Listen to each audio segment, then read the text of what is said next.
Hello, hello.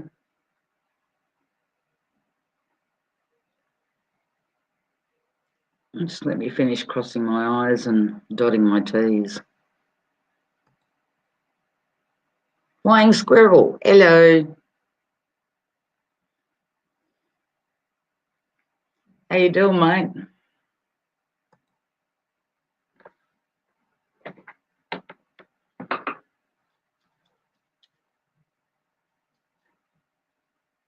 Damn, I got some lag between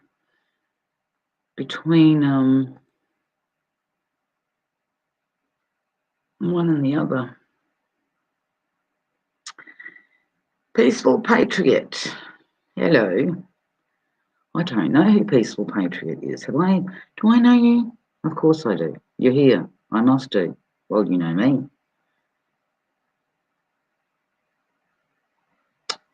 Nothing really important to say, people. I just I haven't done a panel in a while or done a live stream in a while, so I thought I'd just open it up and allow people to jump on if they want, and you can pick a topic if you want. Open topics today. No rants from me. As you can see by the last video that I put up, I've been concentrating on my garden. Oh, there's no link. Of course there's no link. I never got that far. There is one now. There you go. Hello, grey dude.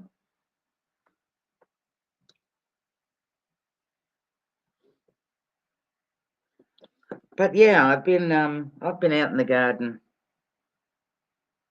What is the topic I'm interested? Oh, listen, on this particular channel, just in case you don't know, for those that don't know, I'm happy to discuss anything as long as people don't fucking insult each other, as long as people don't put each other down for their own opinions, because everybody's entitled to one.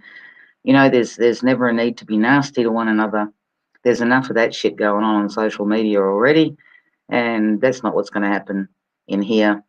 I try and avoid all the drama or whatever. Yeah, but I'm happy to talk about anything. I don't care whether it's gardening, whether it's politics, whether it's religion, whether it's space, whether it's whatever it is that you want to discuss. Whatever it is that you got something to say, you saw something maybe somewhere or watched a video and you want to bring that up as a topic. I mean, we don't. Oh, hang on. Why didn't I hear a ping? Hello. Hello. Hello.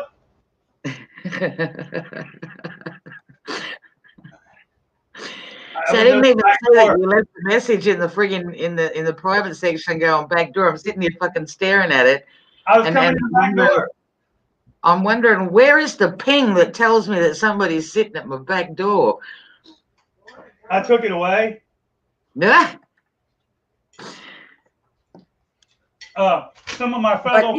Anything that anybody wants to talk about, basically, you know. My mask wearing affected your computer. Heath, I don't know where you are, but you're far away from the mic for some odd reason. I can barely hear you. Microphone. Is that better? Hello? Yeah, I can hear you, but it sounds like you're far away from whatever is. You shut up, cat. Let's see if they'll let me change it. It might be just me. Hang on, let me turn my volume up. No, it probably is me. I am far away, but I should be able to turn it up. No, it's all right. I didn't have my volume up because I got on the internet early, and I was listening to some other panels or whatever, and sometimes it gets really loud, so I tend to turn the volume down. Hey, if you need help, wake up my neighbours.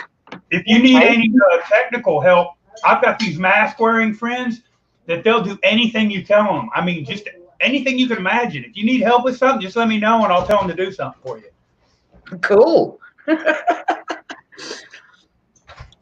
Oh, listen, we can talk, like I said, I'm not phased. There's only three things that I don't do, like I said, on this channel. I won't have people abusing people, not on the panel or in the chat.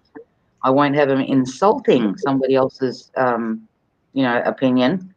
But yeah, and I don't post links. Yeah. So yeah, there's really not much. There's not many. How could I say rules to this thing? Apart from that, all topics are open. I mean, I did see. I was in a chat earlier on, and I'm kind of disappointed as to the way that some people think. Like, we all know that shit is happening in every country on this earth. You know what I mean? In Yeah. every country on this earth. And but people still turn around and they get offended for some odd reason. You know, they turn around and say, "Oh, you're not in America. You're a foreigner or whatever. And you're going to tell us what to do." Well, I can't tell anybody what the fuck to do. You know what I mean? I can just say what I see. You know, and what I see is that it's happening to all of us. We're all in the same shit pool. It's just happening at a different level. Yep. Um, Max, but yeah.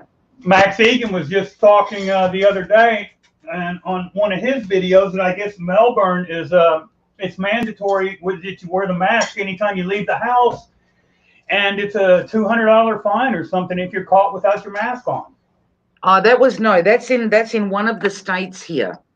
That's in Yeah. the state where they're claiming, yeah, that's in Victoria. They're claiming that for some odd reason there's this fucking, I don't know, it's like this bug just concentrated on that state. Where I am, we're all fine, you know. I mean, nobody really My even. point is if a program, okay, if a lot of things serve as a pilot program. 50 years ago, if you demanded that a person's child take some strange vaccine that you'd never heard of, it wouldn't have went. There's no way it wouldn't have worked. Nowadays, not only will most people go along with such a program, but in a lot of ways, there's already programs that are already mandatory. Now, if all of a sudden some hole in the wall fucking town that no one's ever heard of in Australia has a program where they're mandating that you wear a mask, and they're going so far as to financially penalize someone that doesn't wear one, and the citizens there in that little hole in the wall town no one's ever heard of go along with that program, you think that the other ruling or so-called rulers in other places don't pay attention? How long is it before there's similar programs pop up all over the world?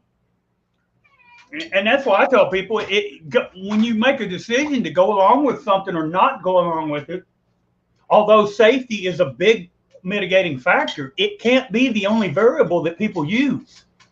A lot of stuff, if it's tyrannical, or if it's on the borderline of being something that might be considered tyrannical, we've got to basically resist it, for the simple fact that I look 20 years from now, where is society going to be with all this shit 20 years from now? If they know that they could, cat, go, stop. Just reading to respond to chat here. Curious Mind had a question for me, and he says, "Have I seen any healthcare workers from here, I'm assuming the States, in Australia, speaking out against this hoax?" I've watched, and there's more videos, I would say, more stuff that I've read from people in the States, from coming out of Europe, for example, that are speaking out against this hoax. That has not yet been banned here. I mean, obviously, with Google, the minute you put a mask in, you can't even friggin' get the same search thingy that you could before all of this shit started. Now you're getting mask COVID, mask COVID, mask COVID, whatever. So, but majority of what I've watched has been from out of Australia. It's been from the USA, from UK, from Europe, doctors, whatever, virologists, yada yada, that are basically saying that it's all bullshit. Yeah. You remember how I did? What was it? I think that the name of the place now is Hoxley Biomedical Center, and it's nowadays its headquarters is in Tijuana. I think it's Tijuana, Mexico. But anyway, it was a doctor that he was a cancer doctor from back in the 60s here in the United States.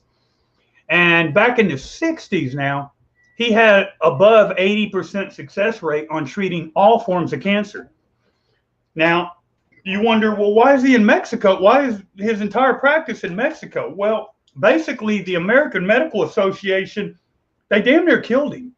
I remember that, Heath. I remember reading that somewhere. They took goon squads into his practice. I mean, they took and physically confiscated all of his patient files.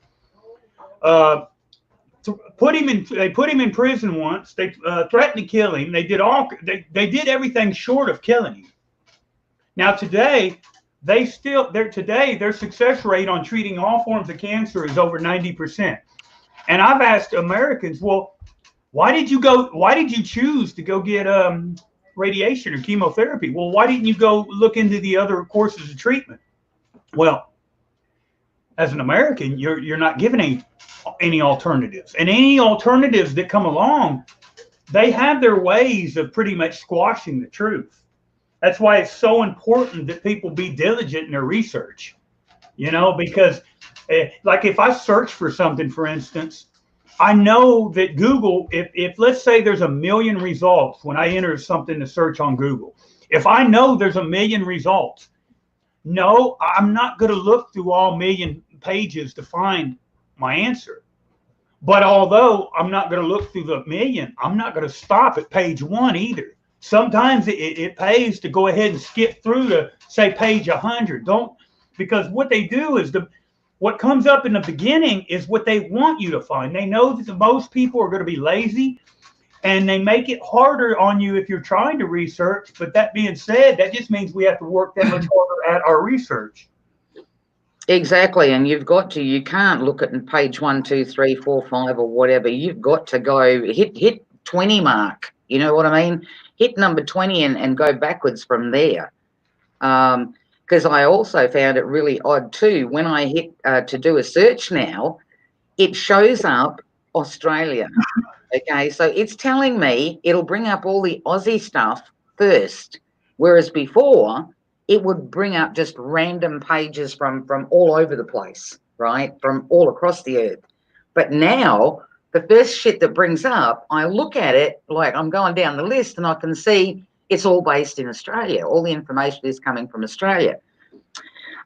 E-word, we can get an exemption here, but we're not forced. We're not forced to wear them here. In WA, believe it or not, where I am in West Australia, okay, we really, if I got to be honest, I don't even think, well, I know that me, my family, their friends, their families, yada, yada, we didn't even really notice the fact that there was COVID. Do you know what I mean? Like they tried the shopping centre shit of people standing out in queue. I walked past that queue. Nobody did squat. I know that some of the businesses at some point, and this is going from my own experience, okay? I went to go into a store that had books in it, and the guy was standing at the front door with mask and sanitizer and yada yada. And I said to him, do I have to do that before I walk in the store? And he said, yes. I said, well, I'm taking my business somewhere else. That was short-lived, I can tell you that. So for people that are out there, don't support those places. If somebody wants to take your ID just so you can shop, but you were okay to really do it before, don't fucking support it. Don't walk in there. Tell them you've just lost some customers. You've lost business. People could be more proactive against a lot of the stuff than they are. Exactly. Victoria. I'm a big staunch supporter of a proof of claim. If you're claiming that something that an activity that I'm doing is either promoting or demoting your health and safety, then you should be able to prove that. That should be scientifically, medically proven. And if you can't prove it, then I don't see how they can hold us to it. And people say, well, it's just the rules. It's just the rules. No, the rules are whatever you're willing to go along with. If you allow them to do it, then that's what they're going to do. That's what they've been doing. And that's the problem, is that we keep look at 9/11. 9/11, a perfect example. People still want to argue that they don't believe, they don't even know what happened on 9/11. There's still people running around that you ask them, okay, well, so planes hit those buildings. Well, what about Building 7? What happened to it? Why did it just magically fall when nothing had hit it? And people just get this blank stare on their face. They don't even, not only are they not questioning the official narrative, they don't even usually, if you ask them, they don't even know what the official narrative is. Yeah. Just to go back to Oz for a minute there, Heath, in Victoria, I don't know why. The only thing that I can put it down to is what I said on one of my past live streams. For some odd reason, Victoria seems to be being hit big time. Maybe a testing ground. Exactly, because I don't know if you know. Well, I won't even bring up the name. But anyway, I asked somebody else to help me out with the research because they know more about 5G than what I do, right? And I brought it up in other panels and stuff like that. If you get the maps of where the blocks of flats were in lockdown, and all other suburbs, the codes and whatever, the postcodes of the suburbs, if you kind of overlay where the supposed bug is and you overlay the areas that have been locked down and you overlay where the 5G push is, it all seems to come together, right? Yeah. But for some odd reason, Victoria is being hit hard. As for masks being mandatory in Coles in Victoria, I simply wouldn't shop there. Now, I would not support a store that tells you to do that. And somebody also said that in the UK it's mandatory, that you have to do it. People, you need to realise you have a choice. You either do it or you don't. That E word is in your chat, and they're saying that they get fined £100. Yeah. So and they're in the UK. Where are they from? I don't know. If they put that in chat, that'd be helpful. If they, if they didn't mind typing a generalized location in chat, would be helpful for anybody that might be keeping up with this sort of thing. Because everywhere else, people here in Australia, for example, okay, like I said, Western Australia hardly even, if you really want to look at what's happening everywhere else, okay, and when I say everywhere else, I don't mean just Australia, I don't mean just America, I mean everywhere, okay. West Australia hardly even knew that there was this bug. There was a tiny bit of commotion, whatever. Oh, people, you need to stay apart, yada, yada. They tried to fucking stand outside 2 meters apart, bullshit, wait until you're allowed into a fucking store. That didn't fucking work. See, most of us here, even though people don't seem to be coming out saying anything about the bug, okay, people just seem to be doing their own thing like they were doing before. So in all honesty, Western Australia has not really been affected that much with all that mandatory bullshit, okay? In Australia as a whole, Victoria, for some odd reason, is the one that is being hit the hardest. I don't think it's got anything to do with the bug. I think it's got to do with a bigger push as far as the, what do you call it, the 5Gs, the tracking, the tracing. This to me has got nothing to do with a bug, okay? Is it a way to knock off the elderly? I mean, fuck, there's information out there that says, that the new flu vaccine at the beginning of 2019, that it had 4 different fucking viruses in it or whatever. It was a new type of flu vax.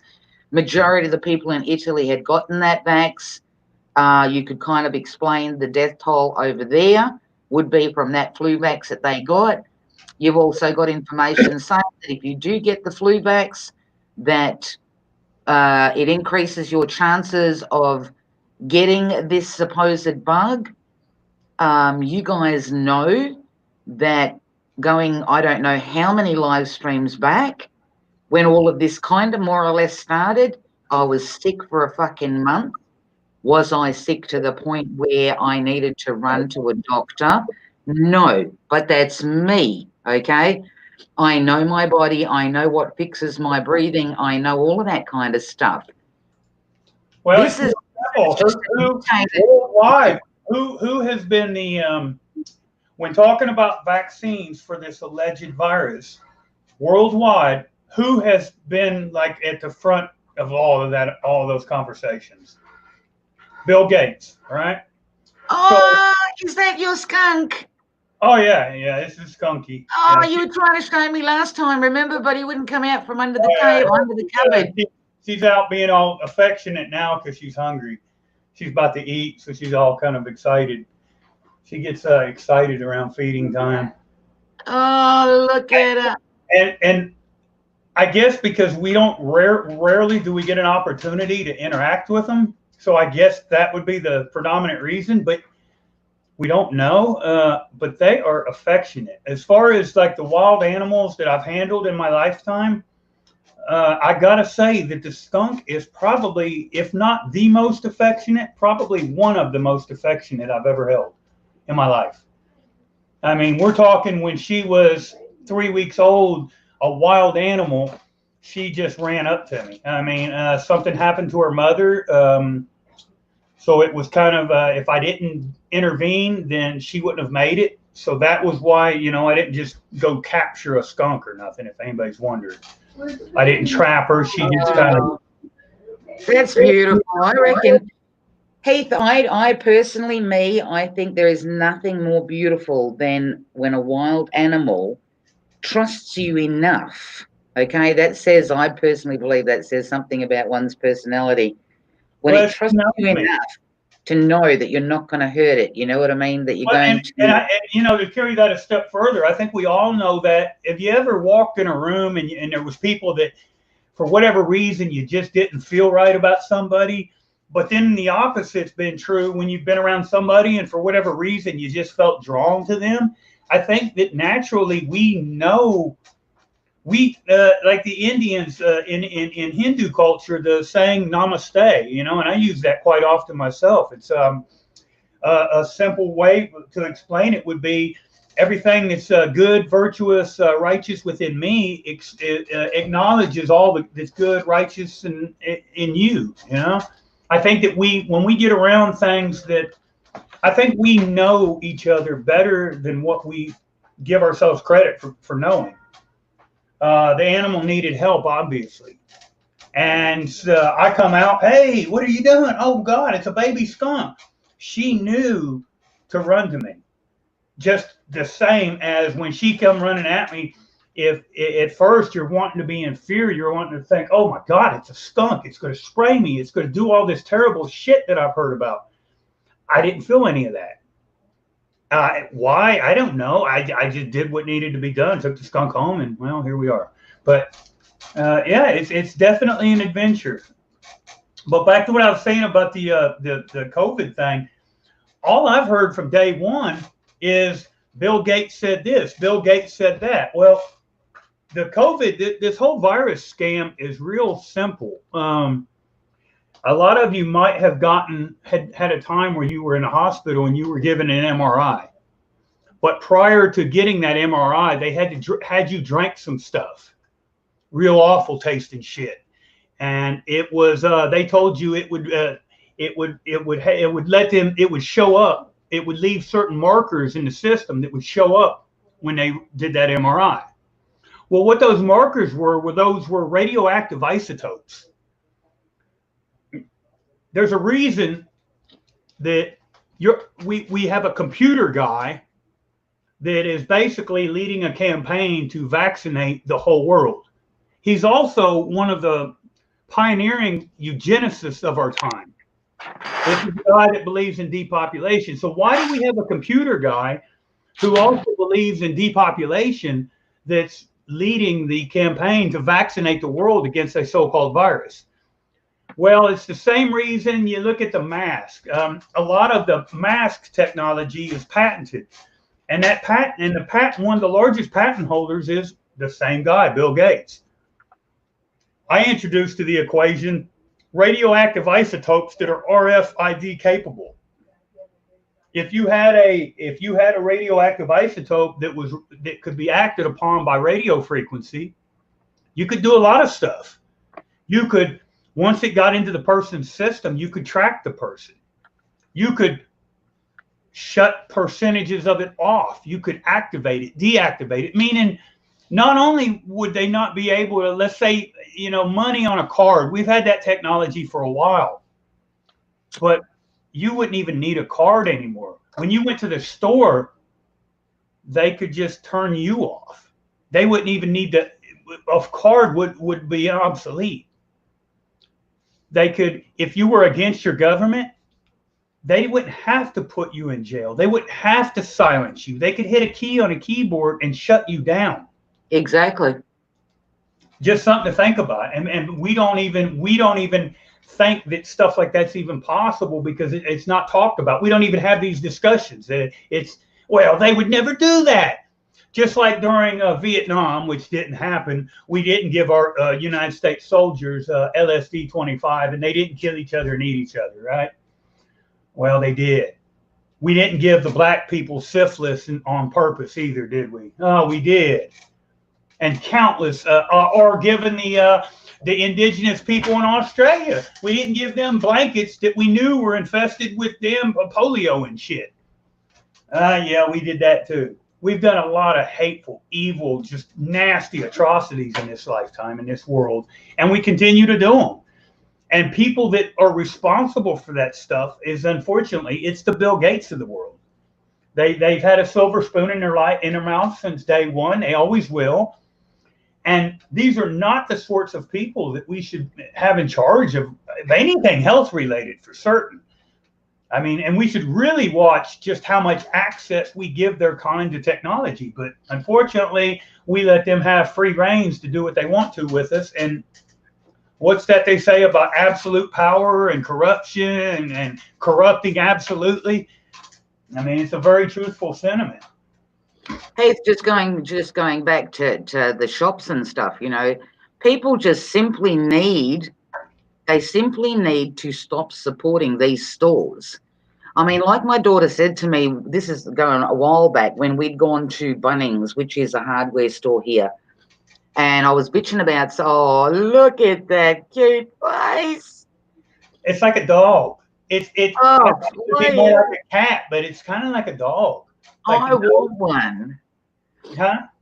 But yeah, anyway, we'd gone into the store and she says to me, she goes, Mum, it's not like the people want to do this, but they know that if they don't follow what the government is saying, they won't be able to open up the store. Hence, they literally go bust. But that's beside the point. We're at a time where people need to make a choice. You're either going to keep your doors closed if you're a business owner, or, why wear a mask when you know that you're not sick, when you can see people around you are not dropping dead, when you don't hear from anybody? To this day, we keep asking, do you know anybody that's caught it? Do you know anybody that's caught it? Have you seen them? Have you seen the symptoms? Do you know anybody? We're still coming back with a fucking no. Yeah. Do you know what I mean? Yeah. You've got a choice, people. Don't fucking wear a mask. Don't support the shops that are telling you that they want your ID. I went to a shop yesterday and the chick turned around and said to me, she goes, oh, can we have your phone number? And I said, what is that for? And she goes, oh, we just want to be careful, okay? Be careful. And she says to me, oh, we just want to be able to send you like, you know, a specials thing when we have a special come out or whatever, and you can have 10% off. And I says to her, I says, yeah, no, I don't need that. You don't need my phone. And she goes kind of, oh, okay. Because they're not used to people knocking back specials and shit like that. But the first thing that fucking hit me was, are you taking my phone number for the government? Yeah. That was the first thing. That was the first thought that hit my mind. I didn't think about, oh, I can get a discount. Okay, fuck the discount. Okay, fuck the discount. But we always have a choice. Don't support those places that fucking push that shit. And if the laws, and I'm not saying that people should just go out here and be a lawbreaker, but if the law is legitimate, if it's based off of sound evidence, sound scientific data that's been proven, it's been substantiated, it's been proven by others, then whoever is suggesting that you do something, they'll have no problem explaining to you why you should do it. But if when I sit there and I say, okay, you want me to wear a mask, why? And your only claim is, well, you do what the fuck I told you to do, or I'm going to fine you. Then it's just like cops. You know, that's the biggest problem. If the rules were just, I'd have no problem following them. But when you got to pull me over at the threat of a gun, at the threat of throwing me in a cage, then it makes me question the validity of your rule. I just don't. I think that, you know, there are exceptions to every rule, but I think that most people are genuinely good and would have no problem following a righteous command. But when we have to sit here and at the threat, you're going to take my money, you're going to lock me up, you're going to give me a shot with no explanation or probable cause that I could use one or benefit from one, I have to call bullshit. And if I'm wrong, then they would be able to prove their claims, and they'd be able to prove something substantial that gives validity to their conversation. But they don't. And that's why, if you can't prove and back up what you're saying with proof, then fuck you. I'm not going along with it. It's not that I'm suggesting that the mask is right or wrong, but why would I wear one? For what reason? It's just like the whole vaccination program. So your kid has to be vaccinated to protect it from getting sick, but yet my unvaccinated child is a threat to your vaccinated one? That doesn't make any logical sense to me. Now, I'm not very smart, but it just doesn't make sense to me. Exactly. And that's no different to somebody wearing a mask, telling somebody who's not wearing a mask that they should be wearing a mask. Well, you're wearing a mask, so what are you worried about? Do you know what I mean? Exactly fucking thing. So does your mask not work? Is your mask broken? Are you worried about it? Exactly. If your mask is working as designed, that never mind. That's a whole nother conversation, because look, it's just like anybody that's ever hung any sheetrock out there, that's ever applied any sheetrock, any mud to any sheetrock.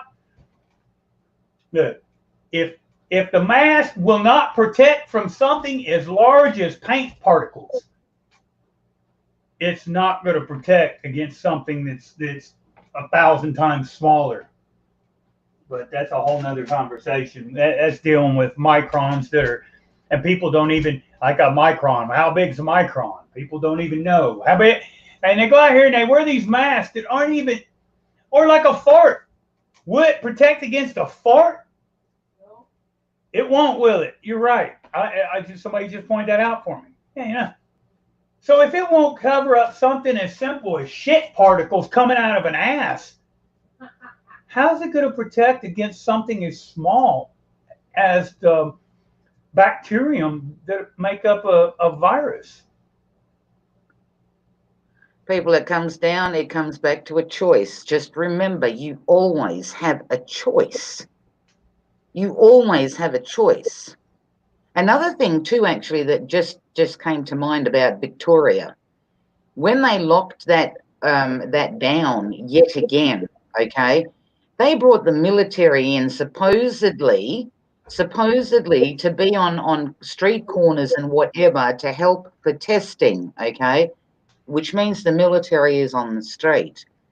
Um, I listened to a video earlier on that somebody had put up on Trump's speech where he's sending in the feds, military, and Lord knows what to certain states because they're not going to tolerate the drama and the protests and the whatever that is going on. They're putting it the way that he was saying it was like the crime rate's gone up here, the shootings have gone up here. Nobody's looking at the fact, okay? You're listening to it. Now, to me, common sense. You pretty much make billions of people fucking unemployed. Of course, there's going to be drama. Just in Australia alone, the rate of domestic violence has gone up since this COVID bullshit fucking whatever. The rate of sexual abuse, the rate of children being like submitted to watching domestic violence. The amount of phone calls to crisis centres, to helplines, has gone up. The government did this, okay? Well, no. The government said they screamed bug and everybody else locked themselves up and started wearing masks and whatever. It's no different, people. If you laugh at when they turned around and said that everybody needs to stand on their balcony and clap for healthcare workers, and people went out and stood on their balconies and actually fucking clapped, seriously, come on. I need people to wake up. I'm giving up on fucking humanity. I'm at the fucking end of where it's kind of getting to a stage where what is the fucking point of even opening one's mouth anymore? All of this we're doing to ourselves. We have a choice. You either do it or you don't. If you're going to be one of those that does decide to do that, then obviously you either haven't looked at enough information that tells you why you shouldn't, why it's not working. But the military is literally in Victoria under the guise of we're on the corner just testing, okay? This is introducing so that the military becomes an everyday thing. People don't get scared of it, okay? Because people run. You know, somebody says something and it's fear-based, okay? But by them being there and you seeing that uniform day in and day out and day in and day out, eventually it just becomes part of the scenery. But the fact is that Trump is also doing this in some of the states. If he does it to one state, how long is it going to be before it goes to another state and another state and another state and another state? And before you know it, the whole fucking country, has been literally screwed over, because that's how they do it. They're not going to turn around here in Australia or any country, okay? Any country. They're not going to turn around and say, the whole motherfucking country, okay, that's it. It's martial law now. There's no more police. It's the military. That's it, okay? Because that puts the shits up people. They're going to do it slowly. They're taking your fucking freedom, whatever you have. Freedom to me is a dirty word. We never had it, so we need to get over that. You have no rights. Your rights were taken away from you a long fucking time ago. None of us have any. But they're pushing this to the max. Why do they keep pursuing this? Because the people are allowing it to happen. Everybody is just going along with it. Yesterday, in another shop, okay, we get to the checkout and you've got the option of going to self-serve or this elderly lady that was on the checkout serving people, okay? And I behind off over to the elderly lady, and my sister says to me, she goes, I don't want to go through the self-serve. And I said, no. I said, the elderly lady in my voice. And she goes, oh, Heath, I've got some feedback, mate. Yeah, I caught that. I caught that. Okay. And I says to my sister, and there's a few ladies in front of me, I said to my sister, I'm not supporting fucking AI. I'm supporting people. I'm supporting cash. I'm supporting fucking that woman that is working over there. And the lady in front of me, she like heard what I was saying, and she turns around and she goes, exactly. She goes, I never use those machines. I'm supporting people working. I mean, the government is doing this everywhere, people. This so-called fucking bug that is running around that can crawl into your fucking eyeballs, asshole, ear hole, you name it, whatever fucking hole. It's non-existent. This was to kill off a shitload of fucking businesses. It was to put a lot of people on unemployment, because when you're unemployed, you get benefits from the government. When you get benefits from the government, you can be controlled. It means if you don't wear a mask, we're going to cut off your benefit.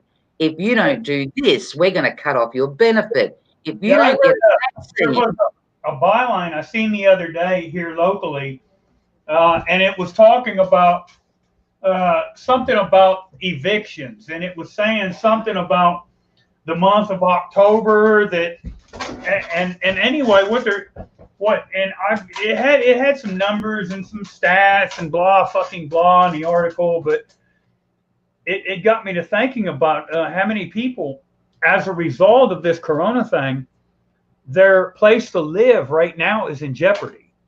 Heath, can I stop you right there? When this first started here in Australia, the first fucking thing, the article that I saw, was there was an Asian girl. She was, I think, a student.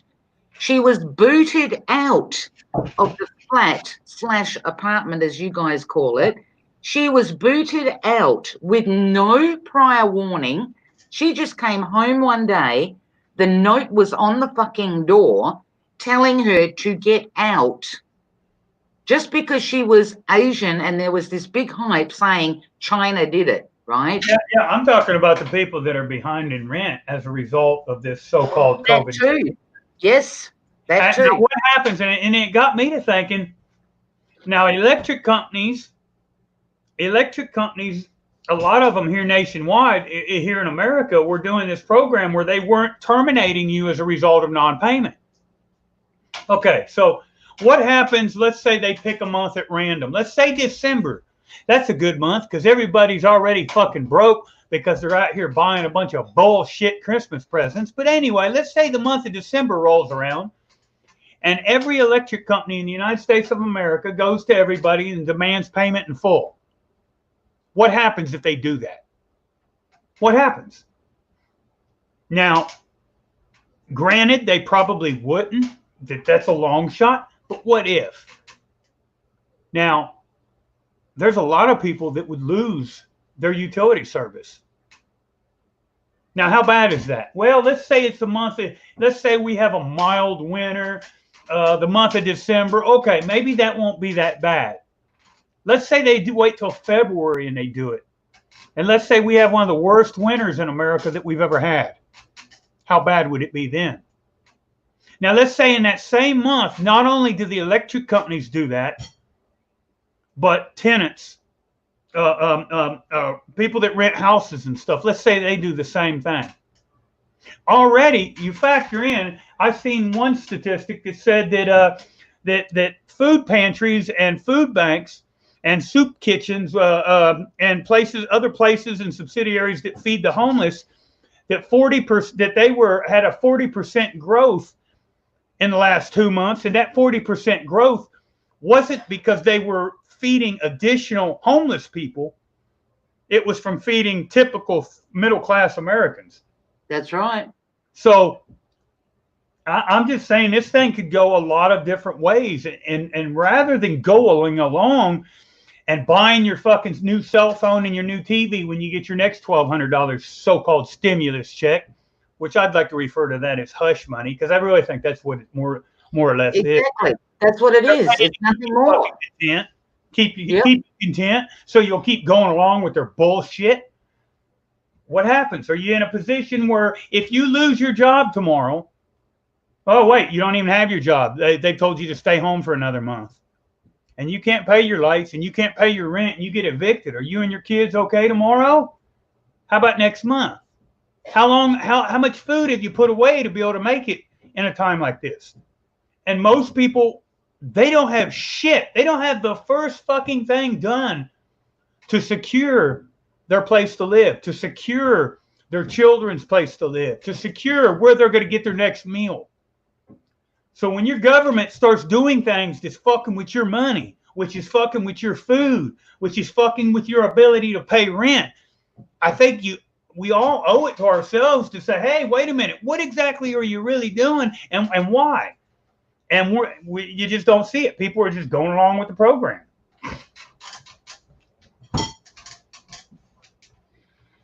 Steelic one, that's exactly, see, that's the thing, mate. They're implementing all of this shit under the guise of something else, and all it is nothing. At the end of the day, it comes down to controlling the masses.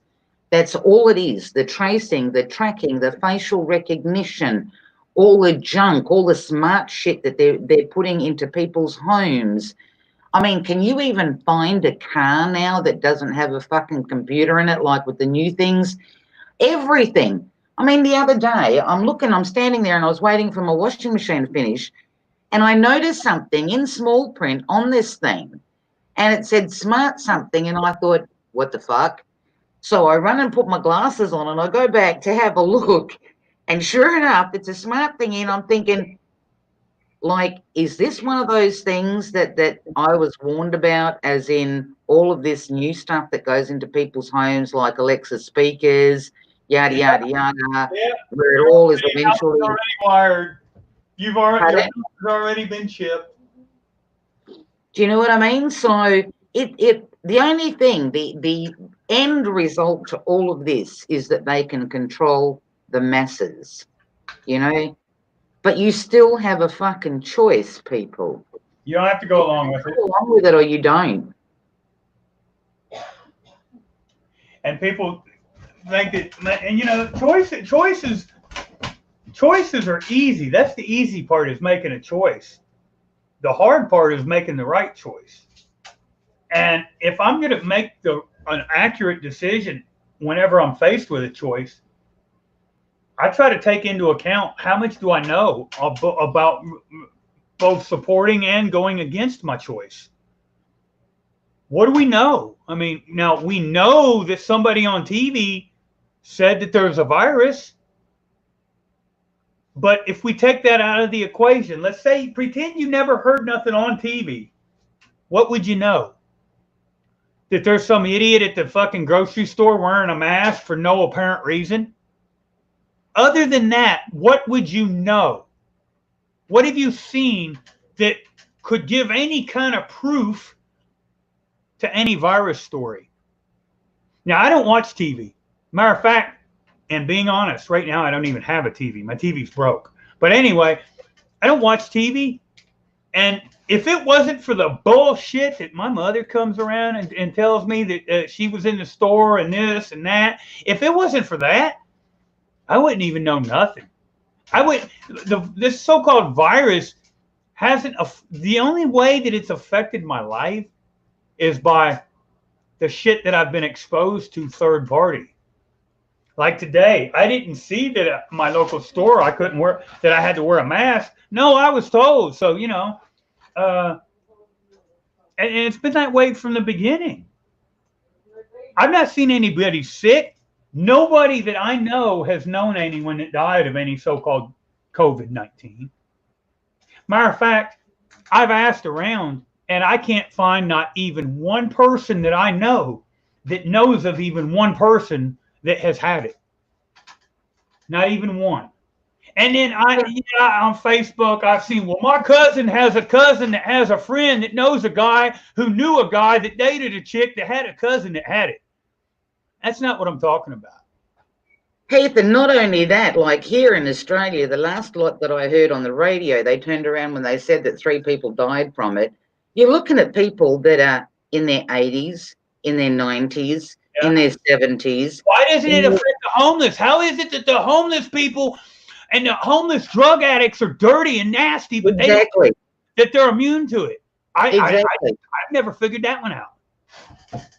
Exactly. You would think that the dirty, homeless, drug addict people would be the first ones that died from it, but apparently they're immune to it. Exactly. But you always have a choice, people. Remember that you always have a fucking choice. If you're going to stand on those green dots, if you're going to follow that fucking green arrow down an aisle, like I said once before, when I heard about that, I couldn't stop laughing because to me, I just got this vision, okay? I just got this vision of everybody's going down the aisle, trolley after trolley, in the same direction. Like, what happens if you changed your mind about something and you wanted to go back and get that item? Does that mean that you have to go all the way back to the beginning of the aisles and start all over again? Or do you just turn around and yell out, bitches, back it up, I fucking forgot something? I mean, like, come on. I mean, just think about that. Look at it and ask yourself, does it fucking make sense? None of it does. None of it. There's that much info out there about masks and how it drops your oxygen level. There is that much out there that you've got to be blind not to fucking realize that this has got nothing to do with a fucking bug. Vaccine, vaccine. What is going to be in that vaccine? Is she done eating? Yeah. I'll take her back. The thing is, hey, Texas Rose, the thing is, doesn't matter what illness you're talking about, people, it affects people differently. You know, it affects people differently. 3 of us can catch the flu, and you might be bedridden for 2 fucking weeks. The other person might really have the cough and the sniffles and the sneezing and the whatever badly. And me, number 3, might not fucking, I might have a bit of a sniffle or whatever, but I'm still walking around. So it doesn't matter what we're talking about. It affects people differently. Most elderly people, like I said, their health is already fucking compromised, not just by the illnesses that they might have, but by all the meds that the doctors have put them on. You know what I mean? Which in themselves stop people from it stops your body from trying to fix itself, right? So yeah, I'm just, you have a choice, people. Just know that you always fucking have a choice.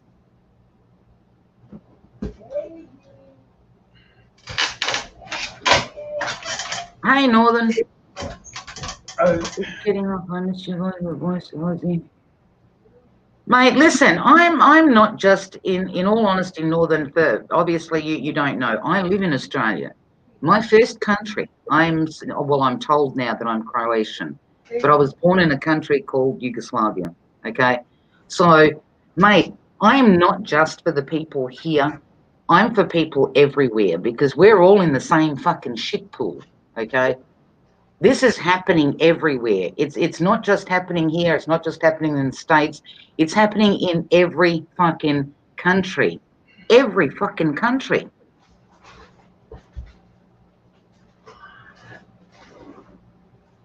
I'm for everybody. I wish humanity would stand up. I wish the billions on this earth would just stand up and go, fuck you.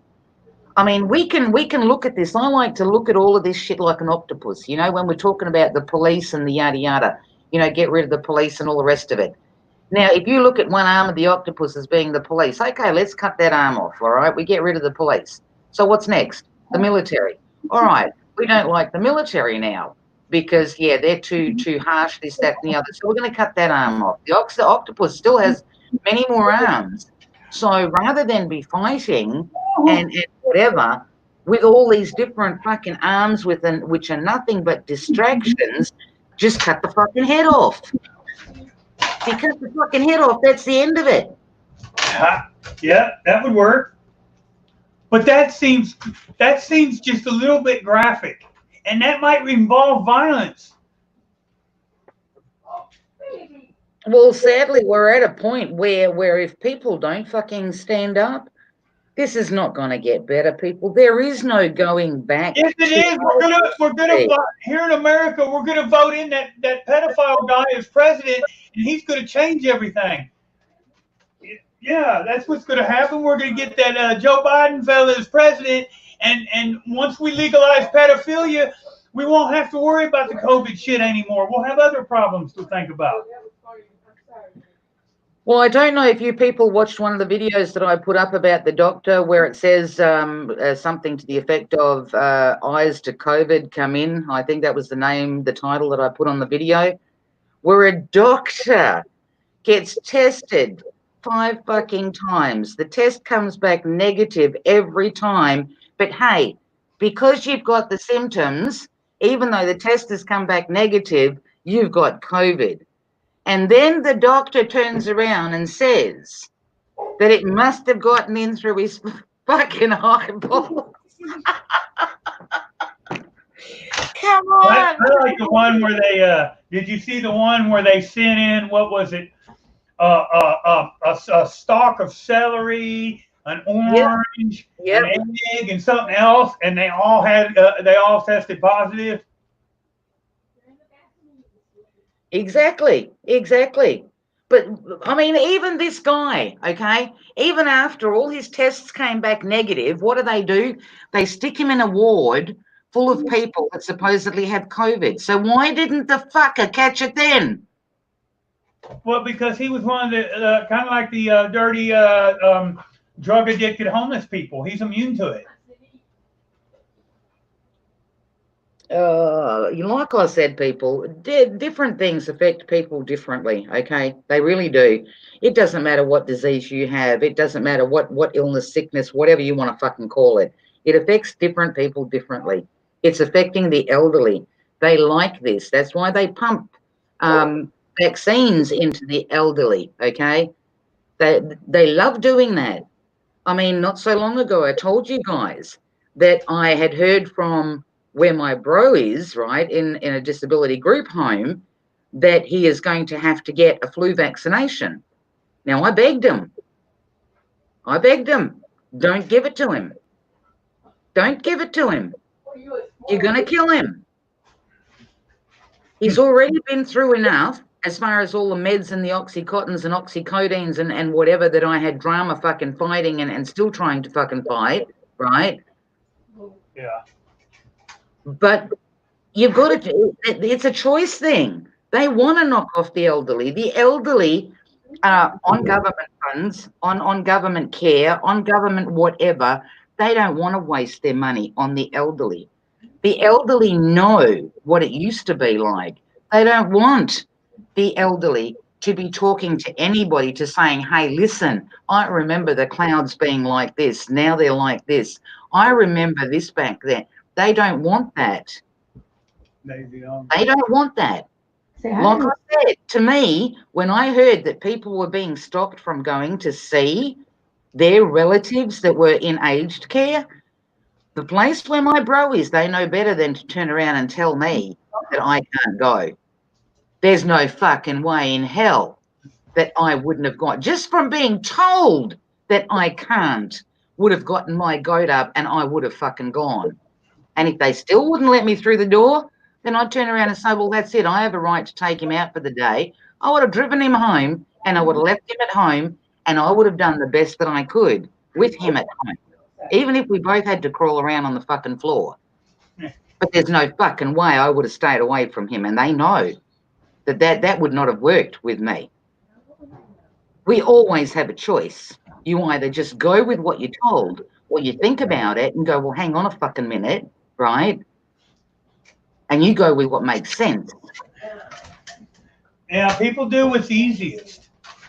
They go with they go with what's easiest because that requires the less commitment on their part. And for the longest, that worked. But as we enter this new era in the world that we're fucking unfortunately seeming to go into, it's getting to a point where that's just not going to be the option. I mean, it's real easy when choosing to stand up for your government or not stand up to your government only means something as simple as people on social media like you or dislike you. But what if it means tomorrow, you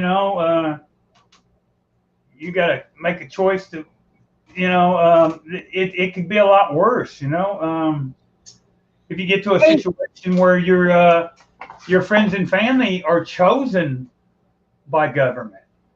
I mean, well, put it this way, they were a little while back talking about that kind of stuff, and I was looking at pictures that people were putting out when Anna comes over to visit, but Nana can't hug her grandchild because they got to stay 2 meters apart. yeah. I said back then, people, I said back then, and I'm going to say it again, there is no entity on this earth that is going to stop me from hugging my fucking child. It'd be like brown shirts, like the Germans. But your kid goes to school, and when your kid comes home in the evening, your kid watches everything you say and listens to everything you say and watches everything you do. And then your kid goes back to school tomorrow and gives a progress report on how well you behaved and whether or not you keep your job, whether or not you get to buy groceries that week, whether or not you're put in jail that week is dependent upon how those progress reports come out. Man, that would be a fucked up world to live in. But it's very possible when we get to a point where, like I seen, like with the mask thing, there's a place here in America where they're talking about making it mandatory even at home. Like that's gonna work. I mean, I don't even know how would they enforce it. But still, yeah, the fact that there's even people that would even allow conversations to happen. Heath, you know how they're going to enforce that? Because the mobile apps that they've asked people to download, okay, they can see everything. They're slipping this literally right into your fucking home. If you see something, say something. And they've been doing it for ages. They're going to be able to. Let me tell you a little story, okay? This is going ages back, and I'm not even going to look for it because, that would be like trying to find a needle in a haystack in my videos. Yeah. Years ago, I'm listening to the radio, okay? This is going more than a few years back now. I'm listening to a radio station that I like to listen to, and the guy that was on it, whatever, and he had a guest, okay? He had a guest come on his show, and he's talking to him, and they're mates because obviously both of them used to be in the music industry, da-da-da-da-da. Yeah. And one of them turns around to the other, and he says to him something about seeing him in his lounge room. Now, the other guy picks up on this, and it's like, what the fuck did you just let out on radio? Quickly changes the fucking subject, but because I listen to things differently than other people do, okay? He'd literally let it slip out on radio that he could see into the guy's lounge room. So if you're wondering how they would actually police that kind of thing, I would say that they're already doing it. Oh, yeah. Yeah. I would say that they're already doing it. They are, but I thought it was only people like me that are watched all the time. You mean they watch? Targeted individuals were, I think, because targeted individualing is a global thing and it has been for a lot of years. I think that was all their practice, the tracking, the tracing, the manipulating, can we turn this one against that one? How effective is that? This has all been their practicing ground, okay? It's all been their practicing ground. Targeted individuals were guinea pigs to implement this on a grander scale. Oh, yeah. And everybody, people don't realize that you've already let them into your house. Because there might be somebody, well, no, everybody that's in your chat too. You've got electric coming into your house. And I would venture to guess that everyone that is listening right now has a source of electricity coming into their house. Now, once you've already got that source of electricity coming into your house, it can do lots of things. It can carry alternating current. It can carry direct current. It can also act as a carrier, meaning things can piggyback onto that already existent source of current and use it to get into your house. For more on that subject, people should look into like voice to skull technology and how it works. Exactly. They've already got a key to your front door. They've had it ever since you got electricity. That's why it was so important when we went into like small little mining communities, and you wanted everybody to have connect to city water, city sewage, and city electric. You think it was because we like poor people? Because we want to do right by the poor people? Yeah. Just like we give everybody in the projects a fucking cell phone and free data on their cell phone every month. You really think it's because we like poor people? Yeah. It wasn't to help out the poor people. That's right. They're little by little, they're hooking everybody up. They're hooking everybody up. Yeah, that way when they finally get their vaccine into you and you're radio frequency capable, they can just turn you on and turn you off at a whim. Which again brings me back to that movie, one of those Avenger movies, where at the end of it, when shit hits the fan or whatever, all these people's heads just start blowing up. You know, Yep. You're fucked and you're fucked and you're fucked, and you don't want to wear a mask. Poof goes there. There goes your fucking head off your shoulders. And don't dare question government, because exactly they're doing, and they're already doing that. Like, look at the social shaming. If you say something that's anti-government in some countries right now, and someone hears you say something that is speaking critically of government, they can report you, and for reporting you, they get a reward. But at the same time, you just you just got demoted at your job. You just lost your vacation, your paid vacation. It was supposed to be a week. Now you just lost most of it. You got a day left out of a week. Exactly. You go outside and everybody's laughing and pointing their finger at you because there's a big billboard with your face on it because you had the nerve to say something that spoke critically of your government. And the fuck, it looks like America and Australia is heading that direction too nowadays, it seems. See, I personally think all this masking up of people too is they were testing out their facial recognition, because from what I've heard, okay, apparently it works better. So like the social distancing, the AI needed that social distancing. Absolutely, because if you're together, it can't track you as once it has enough data, then it doesn't matter if you're in a crowd. It can pick you out of the crowd once it has completely mapped your profile. But prior to it has a complete map of your profile, it needs that complete map of your profile. Well, how do you get that? It's real easy. You separate everybody. Make everybody stand in their little piece of the room. And then let your AI software, even when you're wearing the mask, as was illustrated when fucking people sued Apple a couple years ago over Apple's facial recognition software. And you remember why the people lost. The people lost and Apple won because Apple's claim was, if we had to that we can't fix it, even if you wanted us to. That the AI has already developed the algorithms that have already took our facial recognition software to the point that we're at now. We can't fix it even if you rule against us and we lose. And then the United States Supreme Court ruled that in the public domain, you have no expectation of privacy, none. But the reason that Apple got sued was because their facial recognition software worked too good.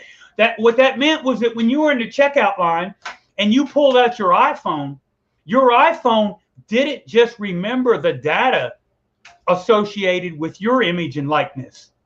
It remembered all of the data on everyone in the entire vicinity of that device. Exactly. And they've already got it. They've got that. And this is just a finalization of a phase of a programs that they've probably had going on for a very long time. Well, put it this way, even those people that still watch TV, I mean, it came out on a news report because somebody actually picked it up and made a video out of it. There was some woman, and I'd mentioned this on one of my other live streams, some woman that belongs to some group similar to BLM and whatever. She was wearing this head cover, which she pretty much covered herself, you know, across the nose or whatever, and just her eyes were showing. And they literally come out and say, so-and-so was at the protest. That is her, according to facial recognition. So this is all a testing ground, people. This is them testing their equipment. This is them gathering data. This is them keeping you apart, like Heath says, you know, because it works better when you're apart, because then they can literally focus in on you, your pattern of walking, your this, your that, whatever. Even the phones that had the fucking eye thingy on them, you know, because I even said to my daughter, I said, don't you fucking dare get one of those fucking things.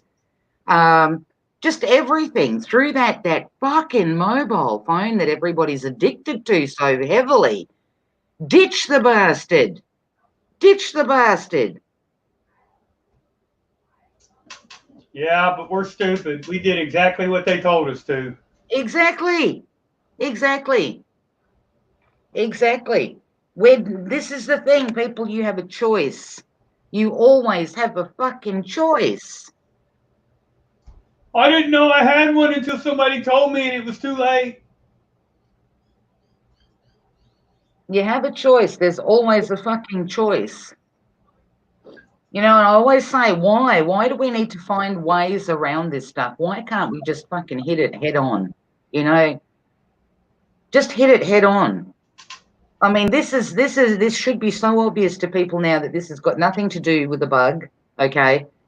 Because they kept pushing the social distancing more than they did the bug at one point. The social distance. Even now, when you go someplace and you see a sign, oh, make sure you follow the social distance rule. The social distance. Why? Because they can track you easier that way. It's given them the opportunity to use their facial recognition, whether you're wearing a hat, apparently glasses for some odd reason. I read in an article somewhere that glasses makes it a little bit harder for facial recognition to work. So I don't know what the story is there. What else was it? The glasses.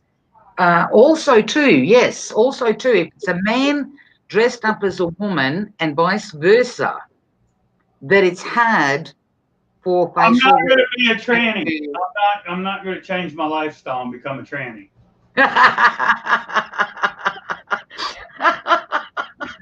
Hey, listen, I don't mind. I can swing either way. If it means that they don't know where I am, hey, I'll swing either way.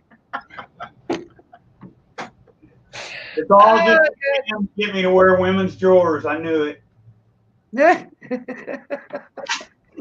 if it'd get me a girlfriend sooner, I'll put on some women's panties, I guess. Listen, if you need heels, I've got many here that I don't want. We can swap clothing, Heath. You got You got some 14, some size 14 stilettos, do you? If I don't, I can find some for you. Oh, that's what I need. I need to get stoned and put on some stilettos and see if the dollar store will let me in without a mask. Damn it! I put on makeup and everything. What do you mean I still can't come in because I don't have a mask on?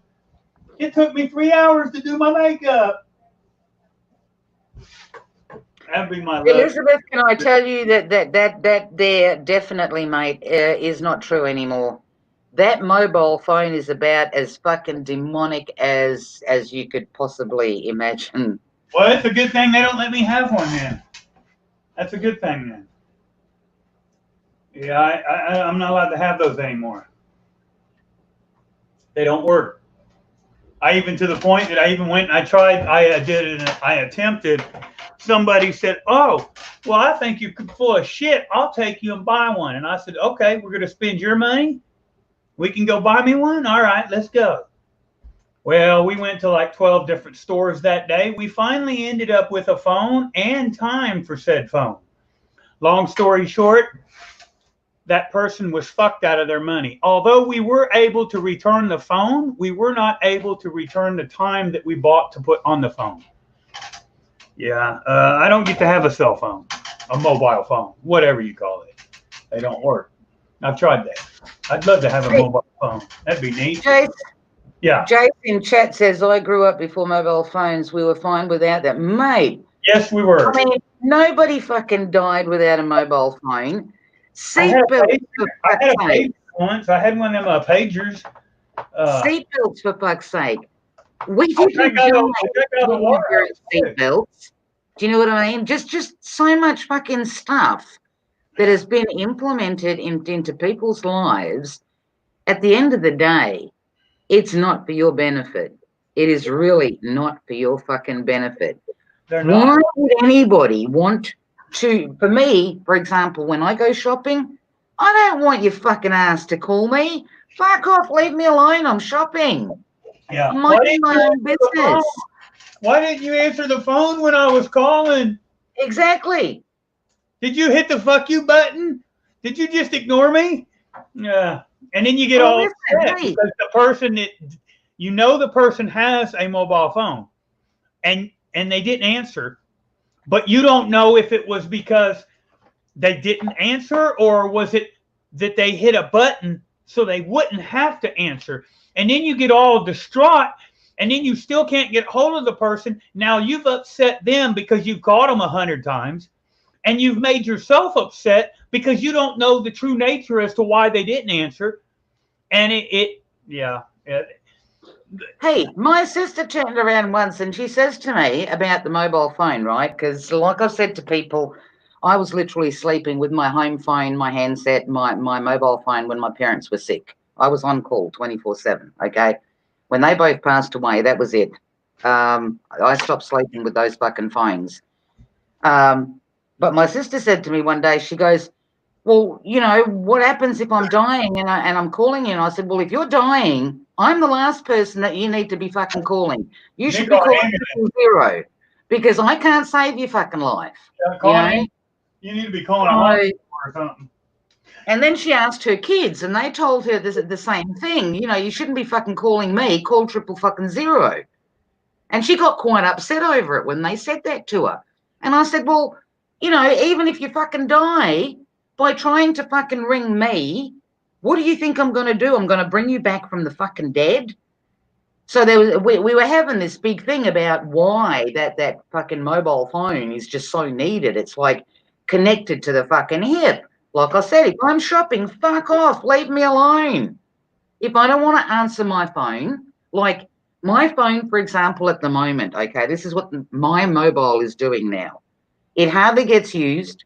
It's here for my bro's purposes, all right? So that if they need to call me, if there is an emergency for him, then I am contactable via mobile phone. My home phone, for whoever it is that's doing it, whether it be off somebody that knows me off the internet or whatever, somebody keeps ringing my home phone, and when I pick it up, they don't answer. So I don't answer my home phone anymore. My family knows that. So they contact me on the mobile now. But my mobile phone, even though I'm sitting here and it is like 3 feet away from me, covered up, okay, it doesn't make any noise. It doesn't ring. It doesn't go beep, beep, you have a message. It goes through its stages where at some point it doesn't do squat. And if it's just sitting there, I noticed sometimes it just lights up on its own. It's almost as if it's doing a search as in she's too quiet. Where is she? I don't fucking know, okay? I'm guessing here, but I'm just telling you what my mobile phone is doing, all right? So it doesn't ring. And then not yesterday, the day before, I finally in the evening pick it up and I have a look to see if there's any messages or whatever on there. And there was a message there from my daughter, Mari, you okay? You're not answering your phone. Or you know, you're not getting back to me. And I had to fucking laugh because I thought, well, okay, now I'm not answering her simply because it didn't ring and it didn't beep and whatever, because normally I will get back to her and say I'm okay. But this all started because my sister couldn't get in touch with me because she was leaving messages and trying to ring the phone and I wasn't picking up. Well, I said to my daughter, and my daughter knows, if I'm dead, I'm gone. Don't worry about it. If I don't want to pick up my fucking phone and answer it, I won't. So if somebody in the future calls you and says your mother's not picking up the phone, go, don't worry about it. She will when she's ready. And if she's dead, there's fuck all anybody else can do about it. Yep. And I've left the building, period. I like a knock on the door. If it's truly important and you truly have need to speak with me, if you're someone that's not close or convenient to me, then you can email me.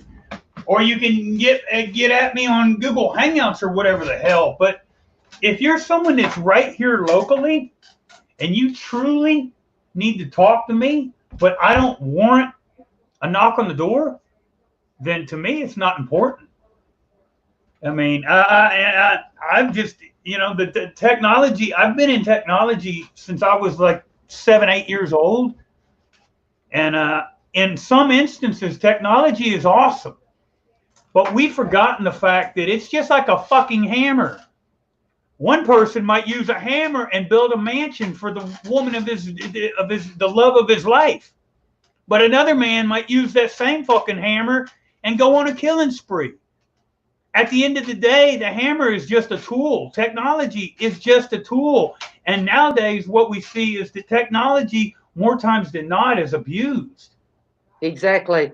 I was going to say, if we could look and say, well, okay, the mobile phone is great, the laptop, computers, etc., great technology. I mean, look, we're all talking, we're different parts of the world, whatever, we're coming together, we're discussing shit, which you wouldn't be able to do. But the sad thing is that all of this technology is being used in a nasty fucking fashion.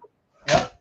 Because anything that you can use for a good purpose, you can likewise use for a bad purpose. And as good of a person as me and you might be, there are a million motherfuckers that are not like me and you. Their agenda, where we want to do something to help someone, they want to do something to hurt someone. And exactly, the very tools that were meant to connect us are the very tools that have done just the opposite. People are more divided now than they've ever been. Exactly. And it's stupid because everybody's got a fucking mobile phone in their pocket, a fucking laptop in every room, a tablet in their vehicle, but yet none of us we're rarely, if ever, connected. Hell, I spend more time talking to you than I do fucking my own so-called family. Now, that might be good in some instances, but for the most part, that's not a good thing. And that same could be applied universally.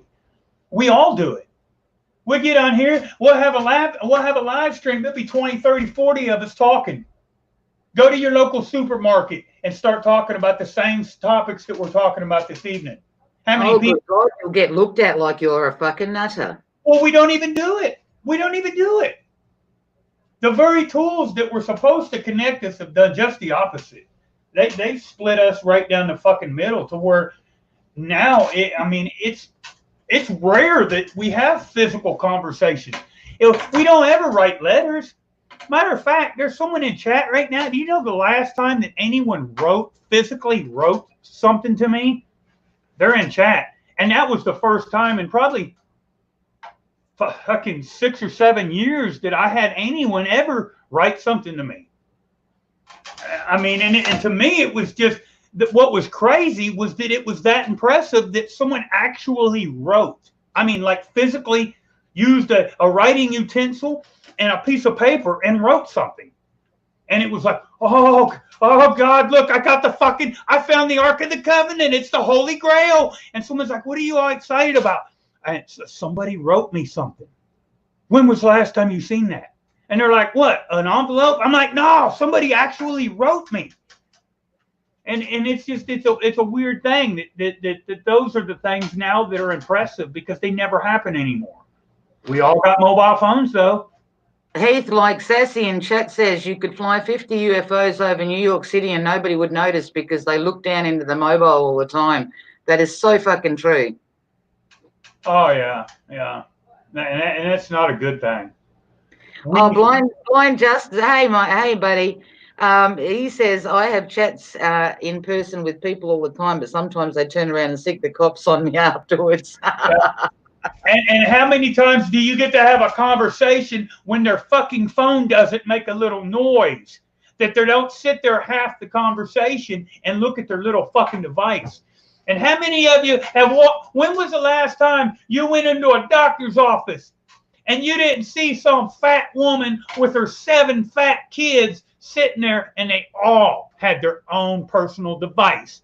And the whole time they were sitting in the waiting room, not one of them looked at each other. Not one of them looked around. They all were sitting there staring at that fucking device. Reminds you that movie, the movie version of 1984, or the book version. When it come time to finally change something, they couldn't because the people couldn't look up from their little fucking device. People, if you don't think that any of this is true, I said to you ages ago, rather than sit home, okay, go to a shopping centre, like a big shopping centre. Find yourself a comfy seat somewhere, get yourself some chips or whatever it is and a drink, and just sit there and watch the people around you. Just sit there. You don't have to talk to anybody, whatever. Just sit there. Not for a couple of minutes, but sit there for a couple of hours. That's if you can not use your mobile phone at the same time. Sit there and just watch the people around you. And tell me that this isn't all fucking true, okay? People are so hooked to that device. It's the deadliest device, I think, that they ever put out there for anybody. Maybe that's why they put them out. Exactly. You know, the government, like you said earlier on, the government didn't go and give a whole shitload of people mobile phones because they thought, oh, poor people, they can't afford a mobile phone. They gave it to them for the same fucking reason, you know? So what's the bad guy? What's the Christian's bad guy? What's he called again? What's the bad guy of the Christian faith? Lucifer? Satan? One of those? So what's another name or what's another title for Lucifer? Wasn't it Prince of the Airwaves? Now, what do those devices rely on? Airwaves? What do? They throw all kinds of shit in the air, right? Okay, well, your brain, when your brain communicates with your central nervous system, it sends a certain type of a frequency, certain type of wave to your central nervous system. It's how your brain communicates with your central nervous system. And what do we call those waves? Well, those waves are called theta waves, theta, right? Now, if you look into 5G technology, look at what frequencies theta waves operate at, and look at what frequencies 5G cellular communication waves operate at. That's some interesting research for anyone that's not done it. Imagine if you could control someone's device with the same frequency that mimics the very frequencies that their brain operates at. What would you be able to likewise probably do? Yeah. Yeah, pretty soon you won't be able to just make the decision to not wear your mask. Making a decision today to not wear your mask. Assassin came up to join us here on panel. Oh, he's lost. He obviously loses was it Gray Dude or who? Sorry about that. That's okay. I accidentally backed out. It's easy to do with the StreamYard on the mobile because we all have our mobiles stuck right to us. I had a phone call and it messed me up. Where's he at? Did he leave again? No, I'm still right here. I'm here. Hey, how's it going, friend? Yeah, I'm interested in the conversation. The phone call messed me all the way up. I had a train of thought and everything. Y'all go ahead. Don't let me interrupt. That's why I muted the mic. I was Yeah. gonna wait for you to finish. I wasn't gonna interrupt. Yeah, No, go. 5G operates at the same wavelength of frequency that your brain waves operate at naturally.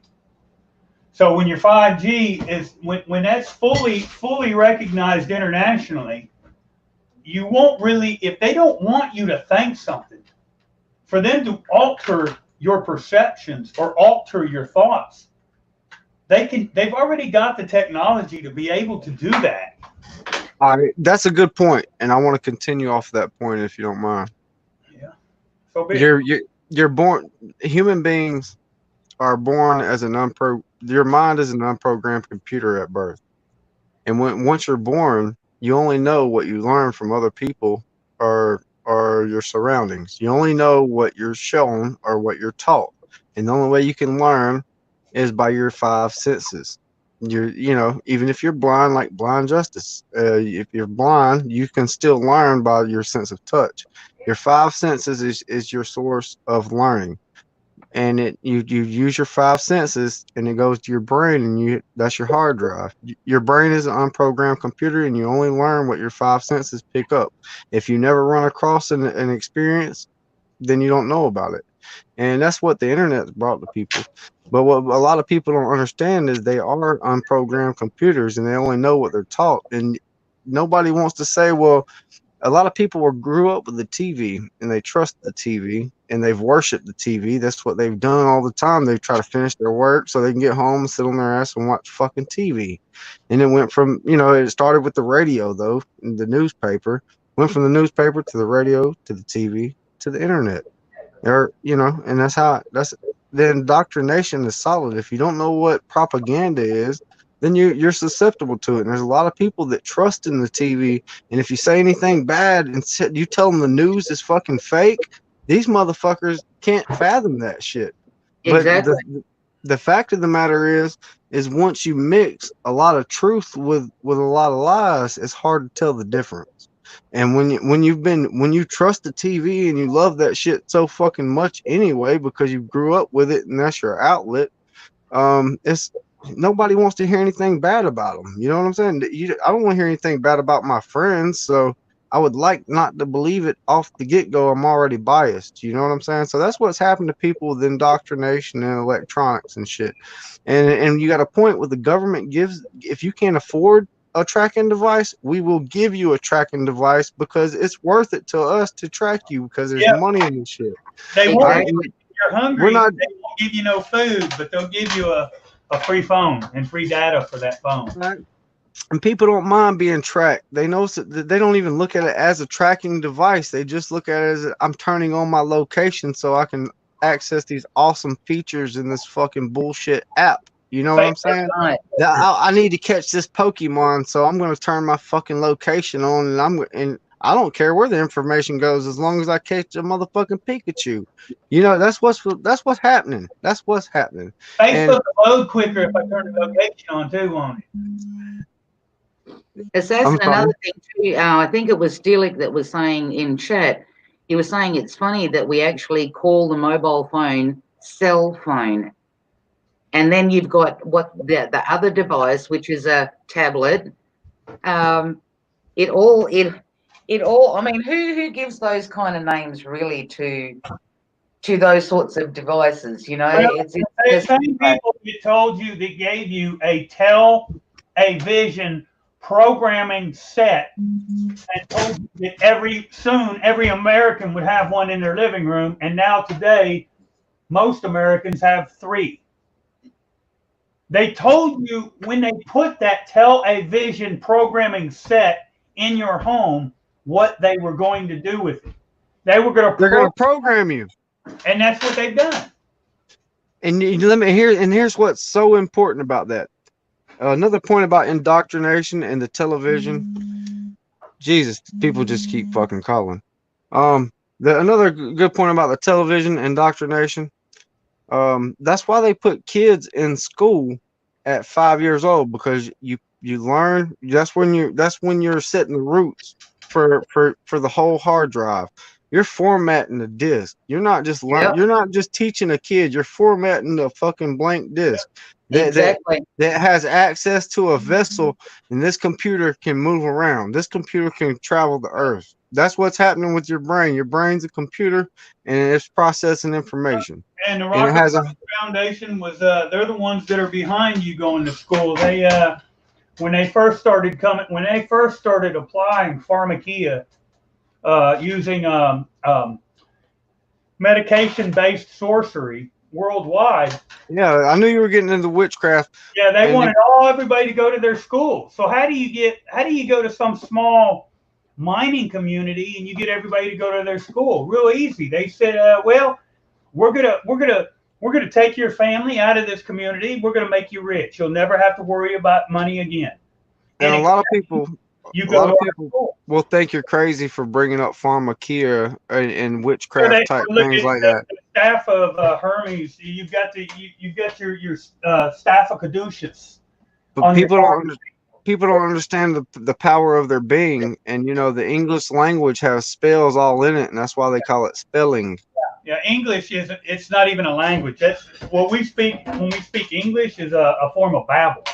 Why do you think they call the derogatory terms in spelling in the English in the language in the language that I'm referring to is the English language is the only way I could Yeah, start it off. You know, that's the basics of it. But the people are very basic, so they don't see how intricate it is. They don't understand the powers of their words, and that's why they call them curse words. yeah. When you say something bad to somebody and you say it with your heart, if you really mean harm to somebody with your words and you really channel hate towards certain things, it does have a negative effect. And a lot of people don't realize that, and they're not connected enough with their body and their mind to understand that. But there's an experiment done with a bottle of rice where this guy Oh, where you swears write at the the words down on the paper and you put it in, it turns the rice black. yeah. If you no, not even just writing the words down. If you just sit there and swear at it, and you channel hate toward two different you got two different bottles of rice. One you channel hate toward every day for 30 days, and the other you talk nice to, and you have them separated. And in the moment when this is happening, you cuss at the one jar of rice, and every day, and you channel your hate towards it for like 10 or 15 minutes a day, and then at the other jar of rice you play music for it and you talk nice to it and stuff like that, and only send it good vibes. And at the end of the experiment, the jar with the hate is turned black, like you're talking about, and it started to degrade even in the air sealed environment in the jar. The the the one the the batch of rice that you spilled the hate to, it starts to decay. I've actually heard and seen that experiment, and you know, Me it's too. I've seen it. Yep. I know exactly what you're talking about, mate. yeah, I've seen where they actually you can do the same thing. You could write on a piece of paper, and the ones that the negative, and it all boils down to energy. It's just energy.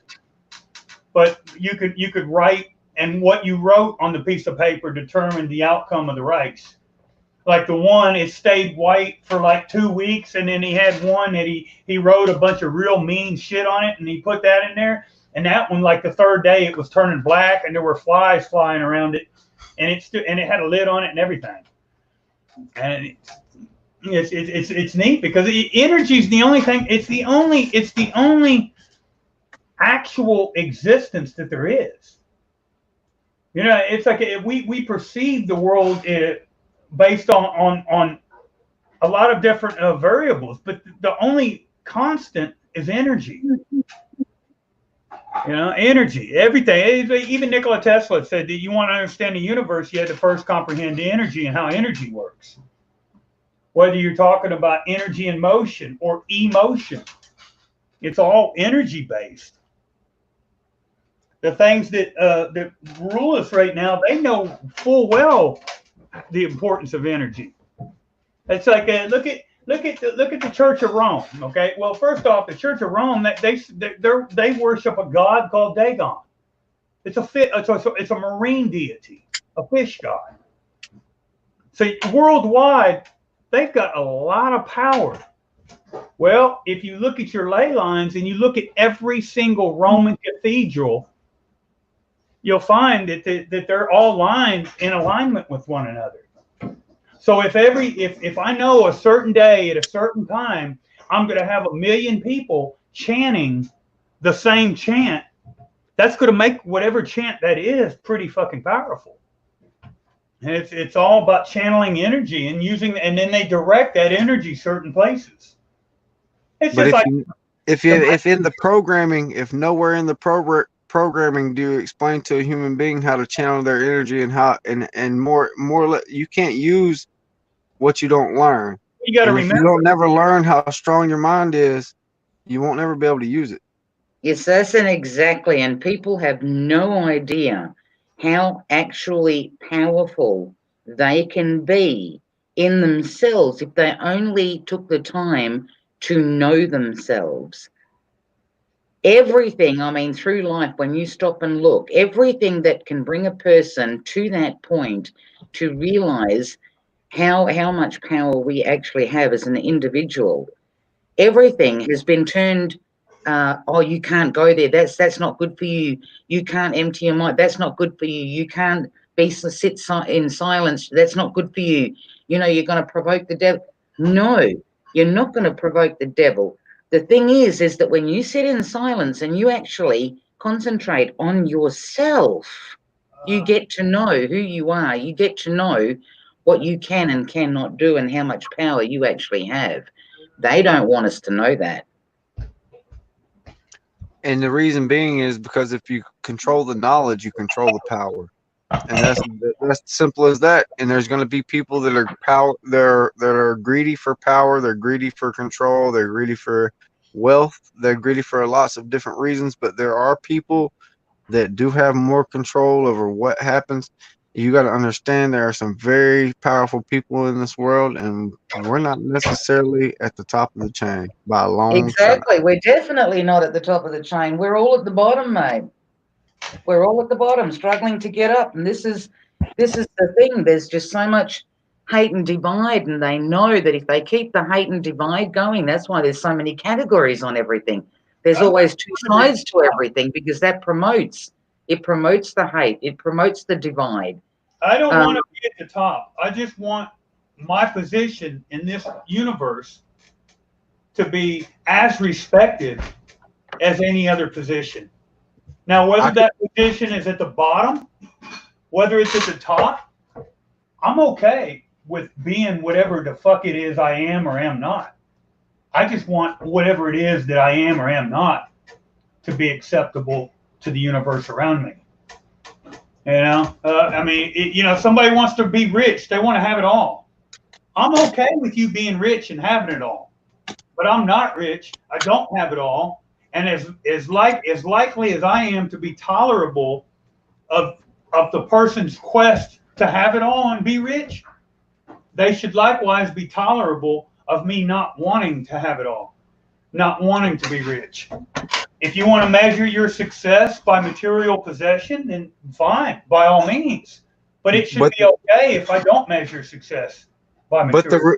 But the reason that they force people like you that don't care about wealth and don't care about riches and just fine with the world that you were born with, and you're happy with the earth and your life like it is, the reason they're going to include you whether you like it or not is because it takes a whole lot of poor people to make these ridiculously wealthy rich people. And it really does. They're riding off the backs of other people. Once you go down, they might have a couple CEOs that make a motherfucking lot of money, but when it goes down the line, they're paying a shitload of people somewhere minimum wage, and they're giving them peanuts to work for them, or they're even worse, they're outsourcing the work to a different country where they can get it for even cheap and cutting out their own citizens out of the jobs. So and then the only time they improve shit like that, they might open up a couple factories and a couple important places to sway a bunch of voters. But other than that, they're really always lining their own pockets. Exactly. Yeah, they can manipulate the sea of current however they deem necessary. I know that the sea of current isn't the only way in which energy flows. Although the river banks might control the direction that current sea flows, It's not the only way in which it flows. There's other ways in which energy transcends material possession. Energy transcends anything that's physical. Energy's both metaphysical and physical all simultaneously. And see, when people start, when their quest in the world is governed by material possession, what happens is they limit themselves. They limit themselves. See, you're a human before anything else in this lifetime. You're a human. How much of that hue does this particular incarnation which you're in encompass? Are you some red, a little bit of blue, some black? Well, there's an infinite number of hues available. How many of those do you encompass? Do you encompass a little small slither, or do you encompass a big, giant margin? And see, when we do things that are governed around things that are illegitimate, such as wealth, material possession, fake authority, we limit ourselves to a certain spectrum. And when we get limited within that certain spectrum, you're not going up, you're just stuck.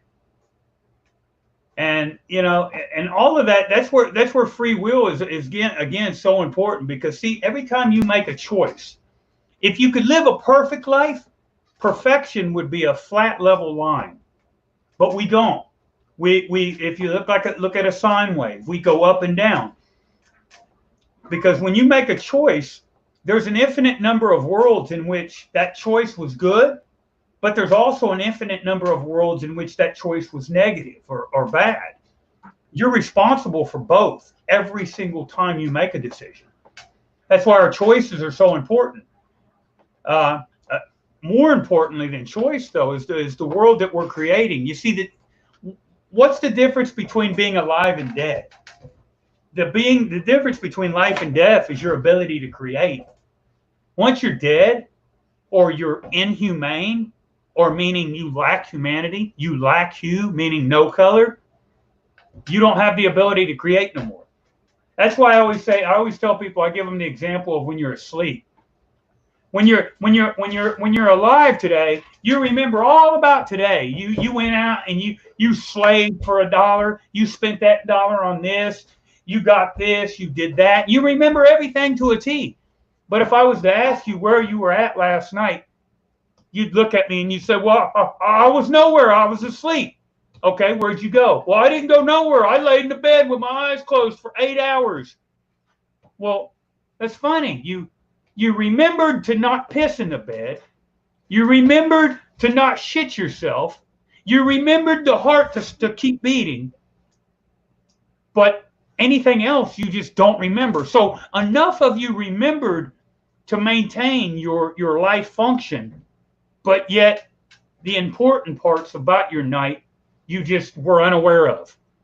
But then I ask you, okay, well, what'd you have to do to get here on this live stream? What'd we have to do to all get here talking right now? Well, we all had to wake up or enter a state we know as awake or being awake. Well, when we are awake, what are we? Well, we know what awake is. Awake is a celebration of the dead. So when we got to this awakened or this celebrating the dead state that we're in now, it's governed by what? Currency. And who is it that has all this money that we owe to, that we get paid from? Where does it all come from? It comes from a corporation. What's a corporation?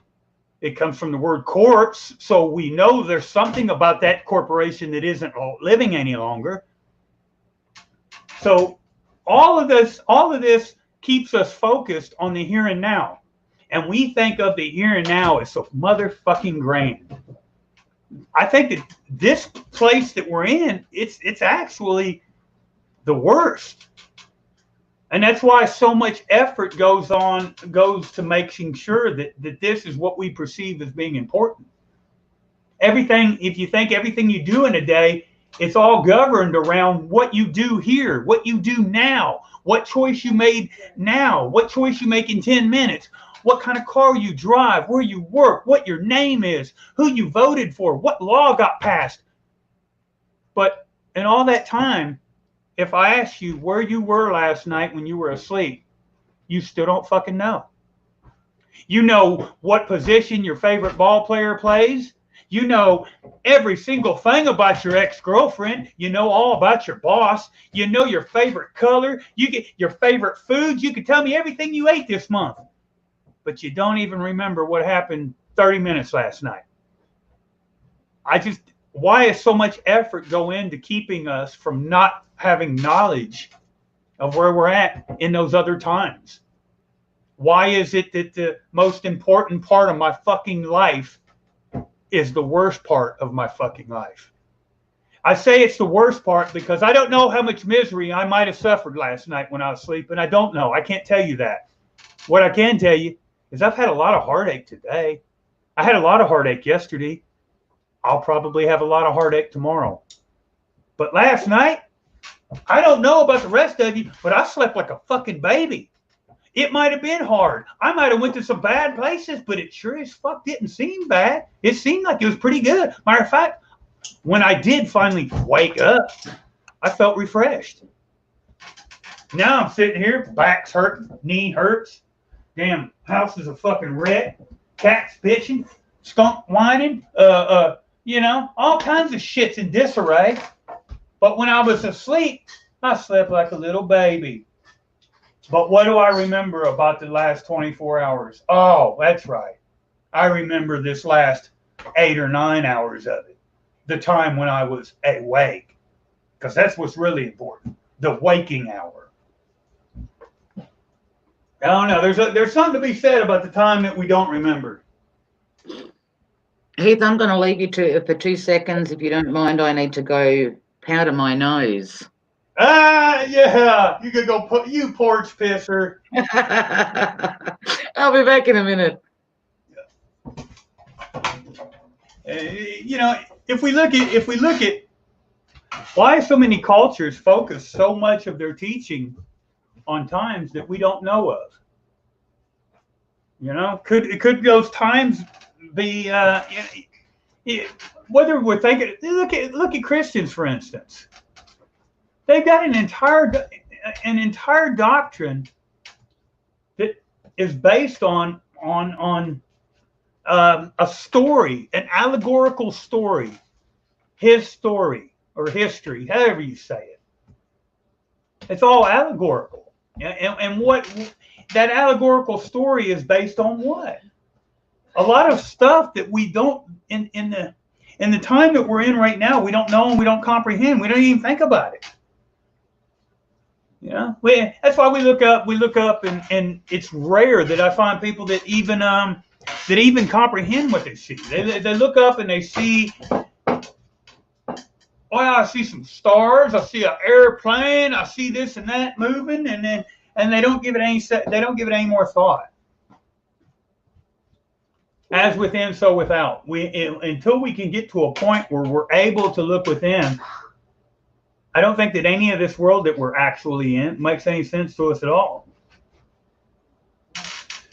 If that wasn't true, what's Autotron saying in chat? Even when you're asleep, you're pure awareness. Well, and that's my point, Autotron. But why is this so much of it, so much emphasis go into you not remembering what is occurring in that state, that sleep state, or whatever we want to choose to call it?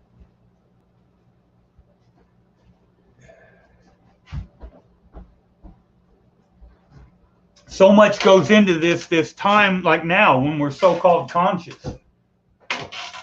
But just like the gentleman was mentioning a few minutes ago about spelling and spellers. Yeah, I know the spellers they cast with their spelling. Look at them dollar bills. It's occult sigil magic. How many people will sit there and profess out of the mouth to be a devout supporter of one religious doctrine or another, and then they'll turn around and they'll go to a grocery store and they will hand that store clerk a dollar bill to pay for their wares? You see, but the dollar bill, that's funny because on one side of that dollar bill it says, "In God we trust." But then you flip over that dollar bill and it's got a damn picture of an owl on it. The owl symbolizes Moloch. Which god exactly is Moloch? Is that the Christian god? Is that the Buddhist god? Is that the Hindu god? I don't know.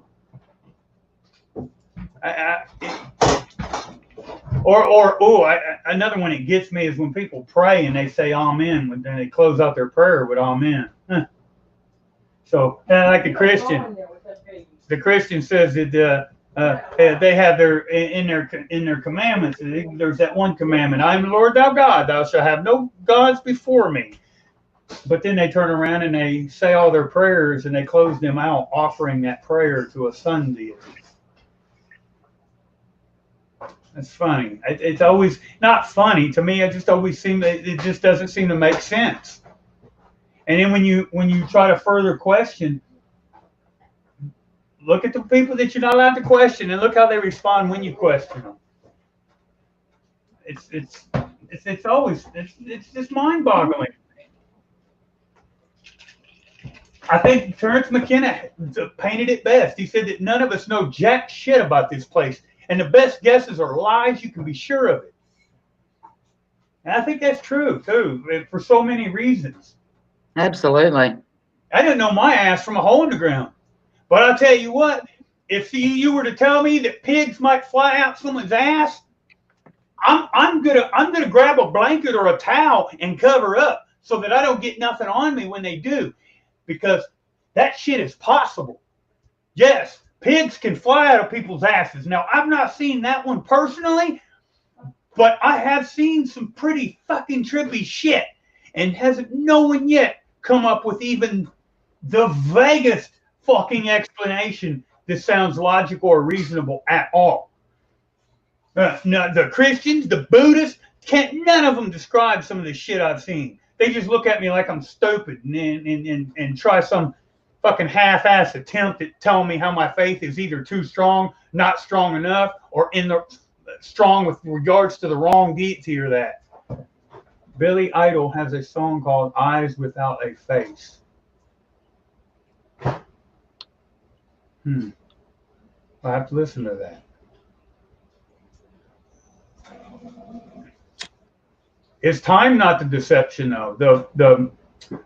The broken 76, the broke 3 and 76. I don't know, but is time not a deception in of itself? Well, what's time? Where do we get time from? Ain't that from Chronos? Saturn?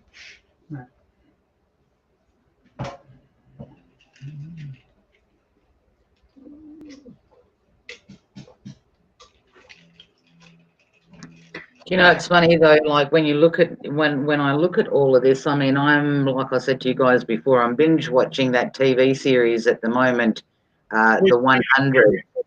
It's amazing how much in that, and I wish I could just watch a friggin' movie or something as a movie and nothing more. What TV series are you referring to? It's called The 100. What's it about? If you don't brief Okay, well, basically in short, okay, humanity has fucked up the planet, literally, and too much radiation. So what they did, they moved X amount of people off into a space station, okay, and then they start running out of food and shit and Lord knows what. And after 100 years, they decide to drop certain amount of people. They send them back to Earth to see whether it's actually livable again, right? So what they do is they take the prisoners, which majority of them were teenagers or whatever, basically young kids. So they drop those 100 onto the planet to find out whether they're going to die and what is going on. You know what I mean? But anyway, the more it goes into it, these kids pretty much end up finding out that there's other clans on Earth, people that actually did survive all the radiation and shit. And then there's war. But watching the series, I'm looking at it and I'm thinking, it doesn't matter how many times we fuck shit up. Humanity just doesn't learn. There's always the division. There's always the fighting. There's always the killing. There's always the the justification as to, oh, we had to kill them because if we didn't, they would do this, even though they haven't done already. And it's gotten to the point now where I'm in season 5, okay? I'm in season 5, and now there was 2 basically clans left together. One lot was a whole bunch of prisoners or whatever that came down, and now they were against the ones that were already kind of had fought their fucking wars and whatever. They had kind of joined together, right? So now you've got these prisoners that have come down onto Earth, and they're fighting now this one clan that had united. Okay, so again, you're back in a war. It's like a constant fucking fight for survival, right? Who can outdo who? Who's going to take what from who? Yada yada. But in just in looking at that, it just tells you where humanity is at, because humanity does not want to stop the hate and divide. They just don't. So this is just going to go on and on and on. And even if we wipe out this whole fucking planet, It's still going. some will survive. But anybody that maybe escaped it out into space or whatever, by the time they realize that they can still live on the Earth and they come back down, it's literally telling you it's just going to fucking continue, because that's how humanity is. We have to transcend out of it. You know, even the ones that survived, they were left without the tech, the actual tech.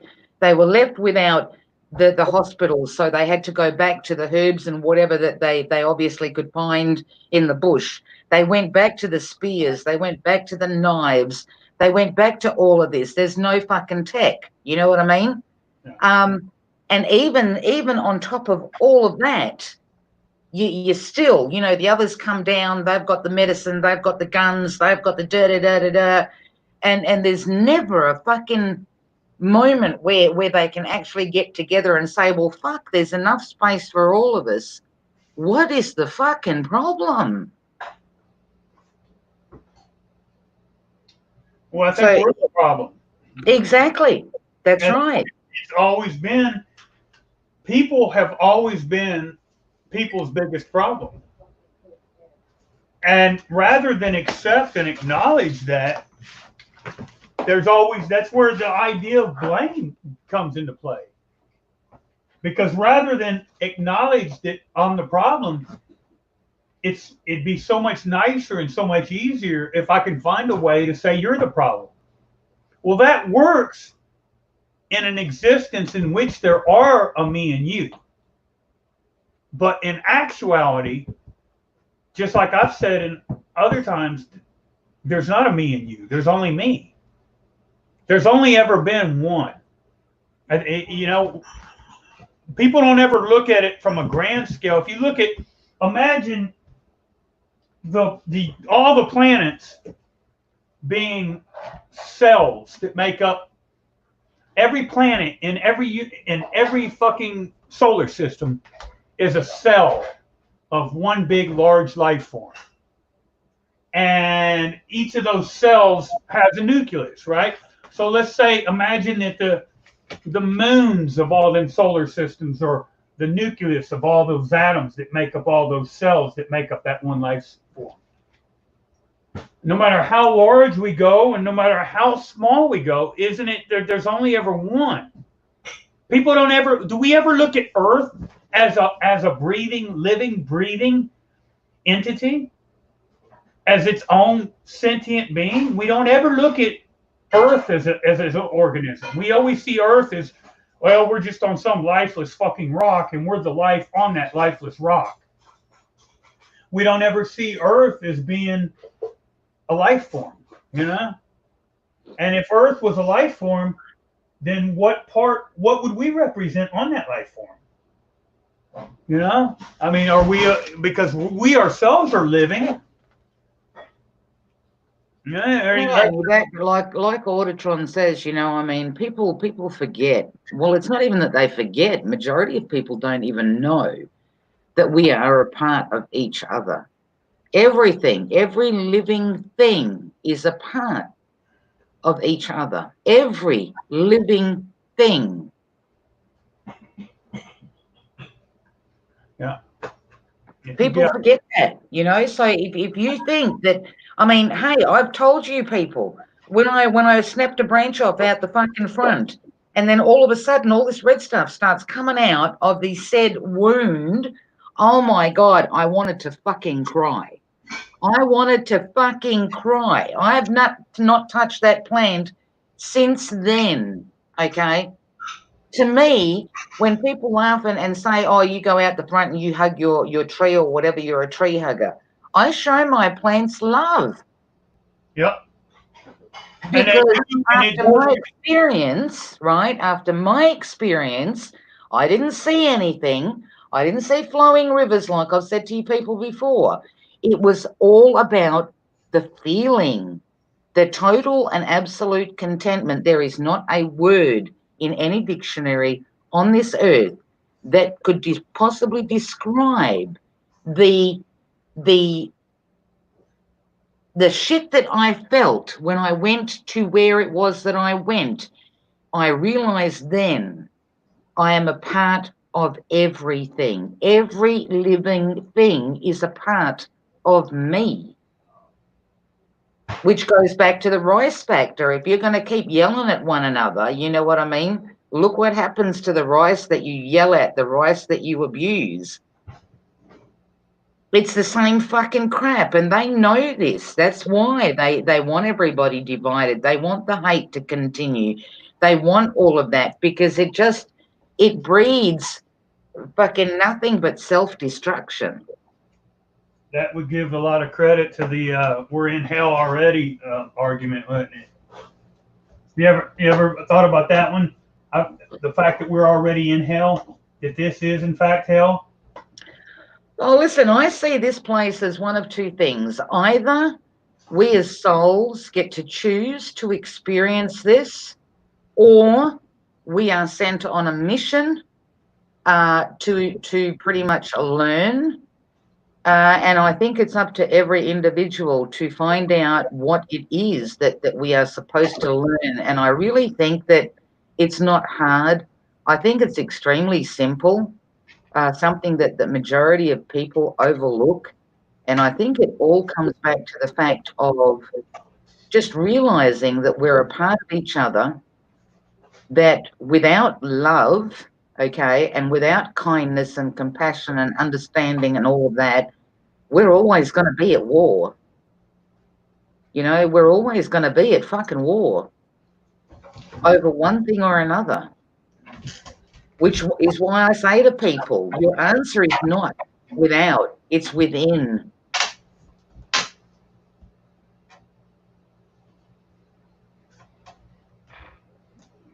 I know the plants and animals have never, I mean, even to the point, like if I'm out here in the yard and I see a black widow, a lot of times when I'm around the barn or I'm around a patio table, there will be black widows.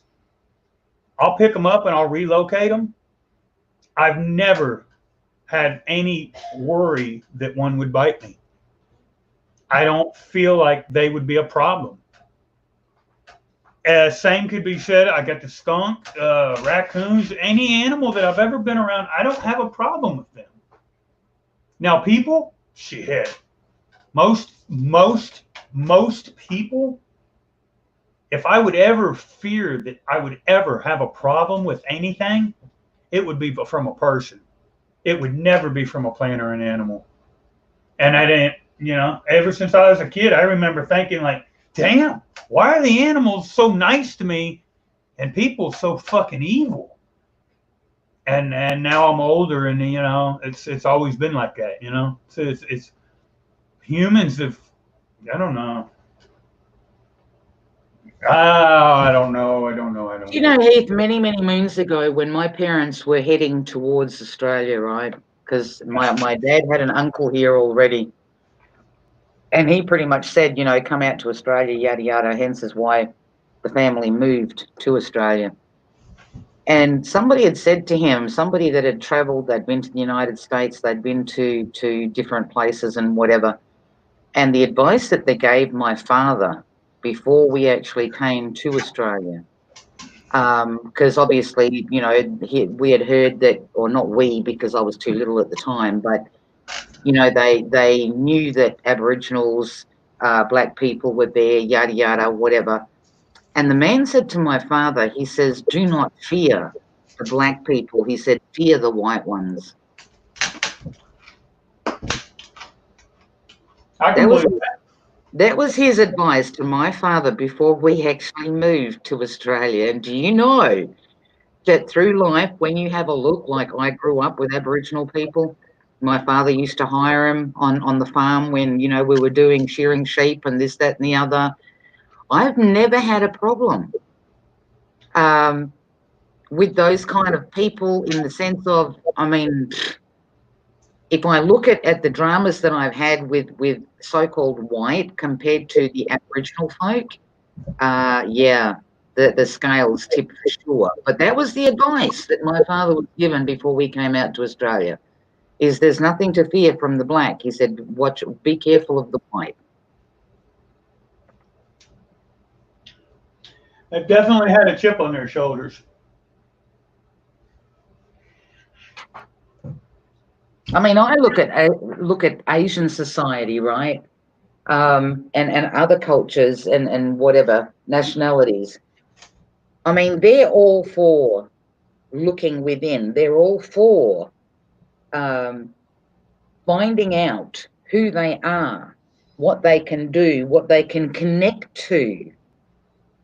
I mean, I've said to you guys before, for the ones that have been following me for ages, just something simple when I realized that I was connected to everything, like a wild bird out the front. And I sat there and I tested out what my meditation teacher was saying to me. He said, if you send something, if you picture in your mind like a tube of white light, okay, if that's what you picture in your mind, and you're sending that light from your heart to that animal, okay, it will hear you. You will be able to connect. So I'm sitting there this particular day, and this one bird was walking around in the sandy bit, like where the bird baths are, whatever. I'm sitting on the step having a ciggy, and I'm like wondering why she's just there on her own or whatever. And she, on the odd occasion, would look towards me. So I thought, okay, good time to test this out. So I sat there and I concentrated, and I'm looking at her, and at the same time, I'm sending that white light to her. And I kept doing it, and I kept doing it, and I'm telling her in my mind, I will not hurt you. I'm not here to hurt you. I kept doing it. She comes slowly walking around this bush that is near my front steps. She comes underneath the bush, and this whole time I'm still doing this. I'm telling her that I will not hurt her. She comes to 1 foot away from where my feet were. And as she's like walking past me, she's like got her head sideways and she's looking at me. Okay. The whole time I was telling her, I will not hurt you. I will not hurt you. She knew, that wild bird knew exactly what I was sending to her. That she would, as a wild bird, trust me enough to literally, she did it with caution, obviously, but she did it to come so close to me.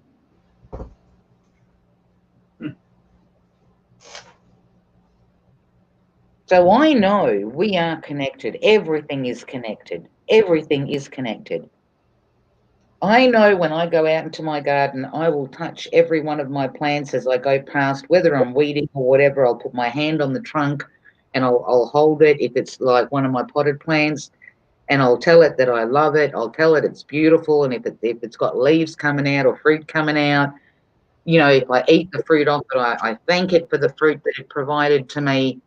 I mean, obviously, I don't verbalize it, but I'll think it towards the actual plant because I know we're all connected. We're all connected, and that's why somebody said earlier on about humanity and whatever.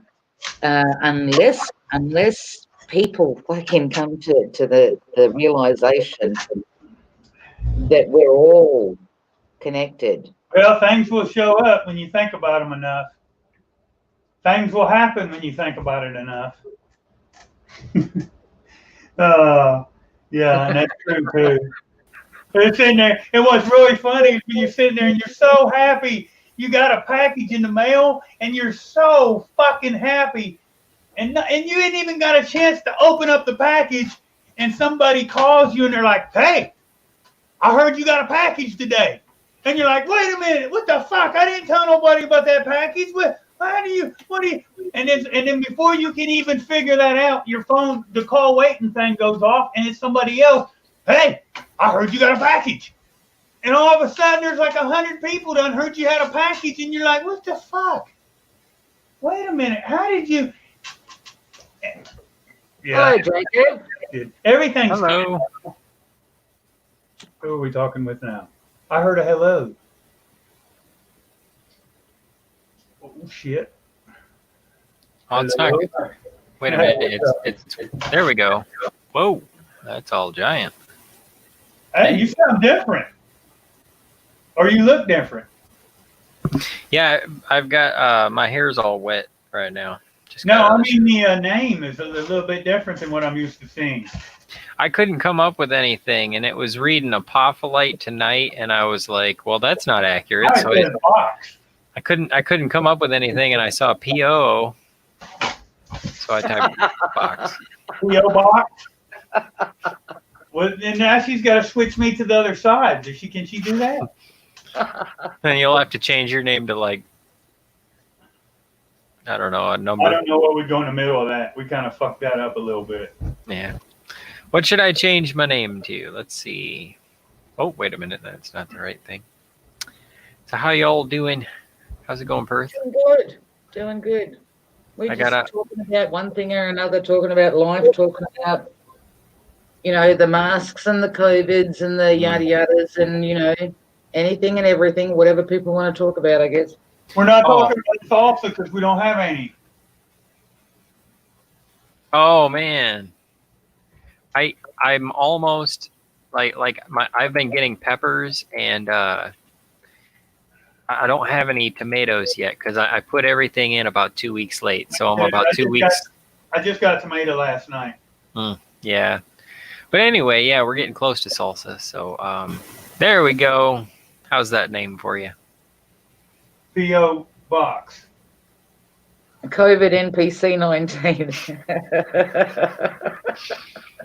NPC what? What did he say? His new name is COVID NPC 19. Who was it that I was talking to last night that was NPC? Was that you? Might have been. No, I wasn't. What was I doing last night? Who was it that last night they were NPC 13? And they were non-player character 13 or something. Hey, you know what I was thinking of?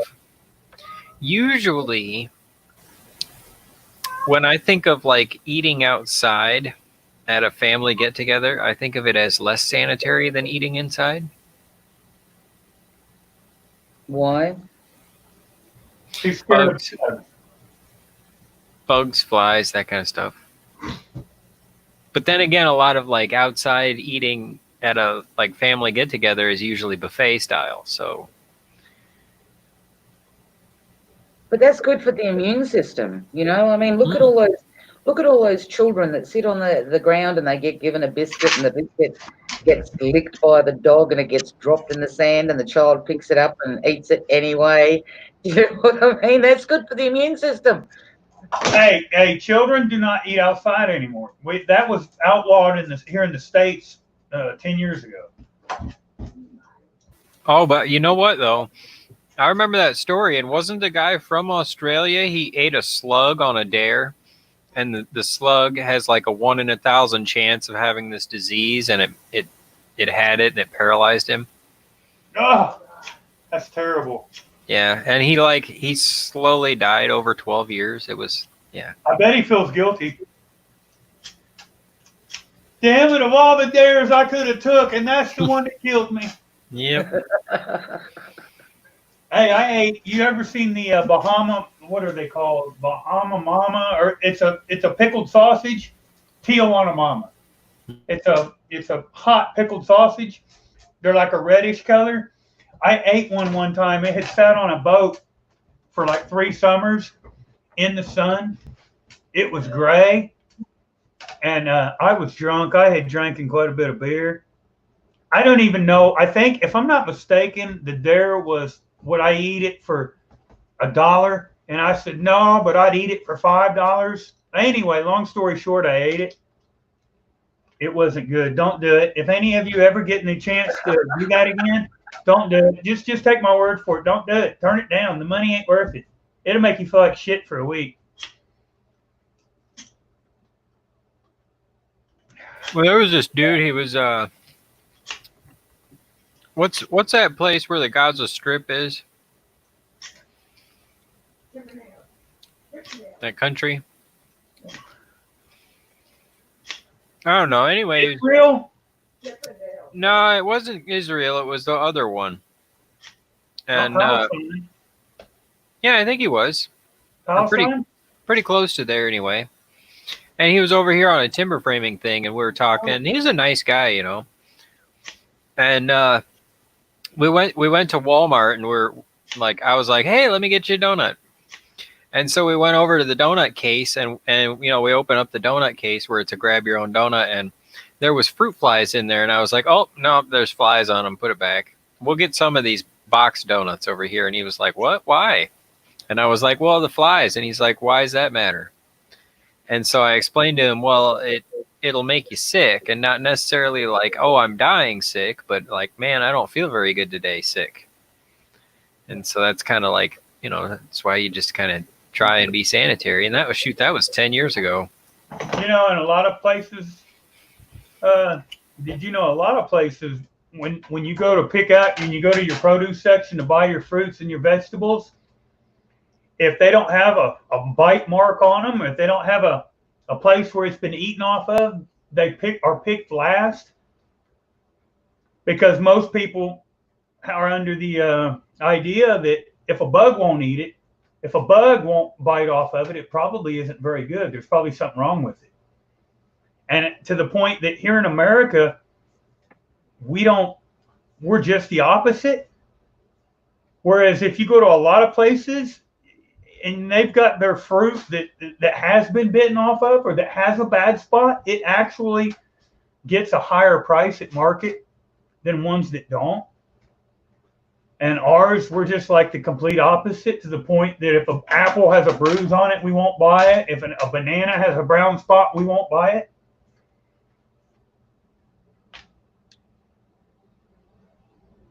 Oh, Jacob, did you get to see my first little tiny miniature cappy? I put up a video. I transplanted some of my veggies, right? And on my capsicum, there's this one tiny, tiny little guy that is growing. Oh, I was just so fucking thrilled, mate.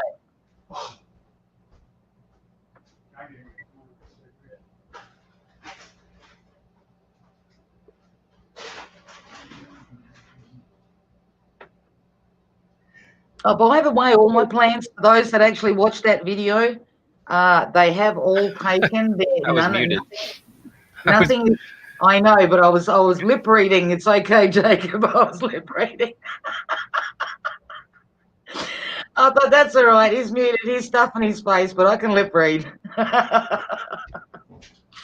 But yeah, nothing has died, people. It's all taken. And I just got to keep an eye on it, make sure that I water every couple of days or whatever, just to keep the soil a little bit damp and what have you. But it's all taken off. Nothing has. It kind of did frizzle up a little bit by the end of the day after I did that video.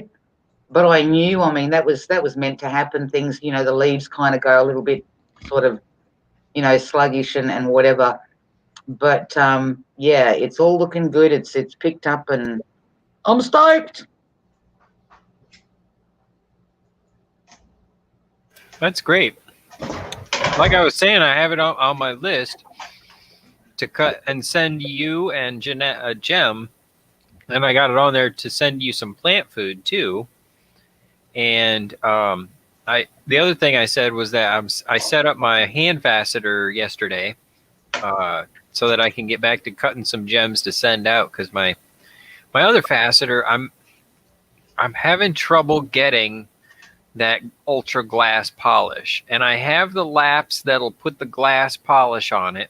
I have the laps that'll shape it down to a scuffy, dull sheen, but I can't get in between. I've got some ideas, but I need to take 2-3 hours and try to test them out and stuff. So anyway, my point is that I'm getting close to where I can send you some plant food. And, oh, cool. Yeah. Well, see, the only reason that I've gone and potted this stuff, it had to be moved, because initially everything that I was eating, I would just walk out with the seed and stick it into the bottom of something else that was potted. You know what I mean? And because I didn't know if it would grow or not. Well, anyway, all of this started just like literally going fucking bananas.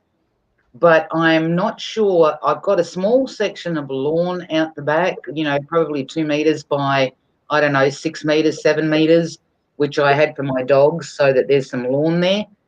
And I'm wondering now whether or not I should rip up that lawn, which I probably will, rip up the lawn part, or even just put black plastic over it and just let it die, and then rip all the roots out when it's done, and then plant all of that, or make all of that as my veggie garden. Because you were showing me your capsicums, and I mean they were like frigging tall, and I after seeing that I thought, fuck, okay, for now, I mean, I put them in these boxes that I've got and whatever, transplanted, but if they're going to get that big, obviously they've got to be either in a big pot of their own each, or I'm going to have to put them into the ground. So I kind of thought, well, for now, it's all good that they are where they are and that I transplanted them like that. But yeah, I'm just trying to decide whether I should rip up that lawn section or just cover it with plastic and just kill it off. Cover it with plastic. It'll make it quick and easy. That's yard fabric and banana peppers. Yeah, see, big old fuckers, ain't they? Yeah. They're usually not that big. Are they a sweet variety or are they a hot variety? They're a sweet variety. Oh, that's gonna be good. Are you gonna pickle them, or do you have an idea? These are going in the salsa. I usually cut them into little rings. Yeah, because they're decorative mostly. Pickles are real good too. That makes some awesome pickles. I should try that. Sweet pickles. I don't know. I think Perth, if you put plastic down and kill it off, it'd make it easier, and you would probably get more of the plant material composted. So that's probably a good idea. I've never actually done that before. I always just chop it up and then rake the chunks of sod out. But no, it'd take about 3 days. If you put plastic, in about 2 to 3 days, you're ready to. It'll turn white and. Yeah, it burns it up quick. Broken in the chat says, tear it out. You know you like to get dirty, Perth. I did blackberries this year. I focused some of my efforts on blackberries. I had I don't know how, I guess a bird. I guess birds, just the only guess I have. But I had a random blackberry briar pop up beside the building. I said, well, So I got to one day and I said, well, what does it take? Just how easy or hard is it going to be to propagate them blackberries? Well, it's real easy. Where they grow up and they vine over, everywhere where they vine over, you just take where it vines over and you just take a pot, because that's its natural way to establish a new plant. It grows a long runner, and then that runner finds a place where it can get into the ground and establish root. So I got out there and looked at it one day and I said, oh shit, I've got like 15 places that it naturally has just tried to run over. Oh, then in my mind, that's 15 new plants. Well, where we had one hill, we took down 2 trees and we've got it all cleared off. Well, because they were pine trees, there's been so much pine needles and stuff over the years that makes your soil, that raises your pH of your soil, makes your soil acidic. Well, I could go through and add a bunch of lime and rake that into my soil and add some other amendments and wait a year or two and grow something. But then I got to thinking, but berries need a higher pH anyway, and that hill it's a shitty place if you've got to mow it. So what if a person established, you got these places where you can go and pick your own blackberries or strawberries, but I've never seen nothing like that for blackberries. Ever since I was a child, picking blackberries was a chore. I mean, you got to go to some field somewhere, you find them, and then you get eat up with briars, and it's hot, and you're wearing a long sleeve shirt so that you don't get tore up. And I've never seen any place where it was a manicured, just a nice walk up and pick your blackberries. So next year I'm going to try to cover that whole hill with blackberries, and I've got to start on it by all those little runners. I've taken a little test area and I've set up like 7 different containers where I've taken the ends and running the ends into the ground to see if they'll root. And if give them some gem powder. You got some still, right? What? Give them some gem powder if you have any left. Well, they're in the soil that I've used came out of 2 big containers that I had, and that's what I had in there. Cool. I put that in them. One of my beds, I used it for the banana peppers the year before last, and the other one I used for the large variety of cherry tomatoes. So oh, cool. And yeah, and they're all doing pretty good. If it works out, what I'll do is this winter, I'm probably gonna fill my pool table up with plants. Oh, cool. Okay. Yeah, and all winter I'm gonna try to keep a big area where I keep everything. It'll still go slightly dormant when the temperatures and everything drop. But what I hope is that I'll have enough blackberry plants that when I go out next spring, I don't know that they'd take over this whole hillside that I've got, but if they would, I mean, that would be awesome. Well, if you I think it would work, Keith. It's no different really to a tree. Like I've had people say to me, why the hell do you want to put a mulberry tree or whatever out the front when it grows to 15, 20 meters? And I said, well, no, a tree can only grow as far as you allow it to grow. So I'm kind of thinking that would apply.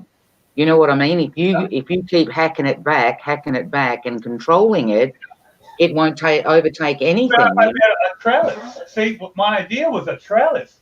Imagine if there was this loop that you walked through that was 10 feet, for instance, in length, and it was 7 feet high, right? And when you walked into this loop, it was completely covered in a berry variety of a briar bush.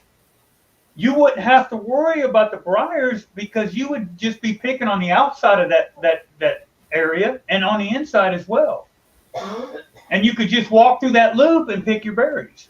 Now, I've not really worked out the math or the science behind it, but to me, it seems like it would work. And I looked at other people at how they've, I don't remember the specific YouTuber. I wish I could remember their video.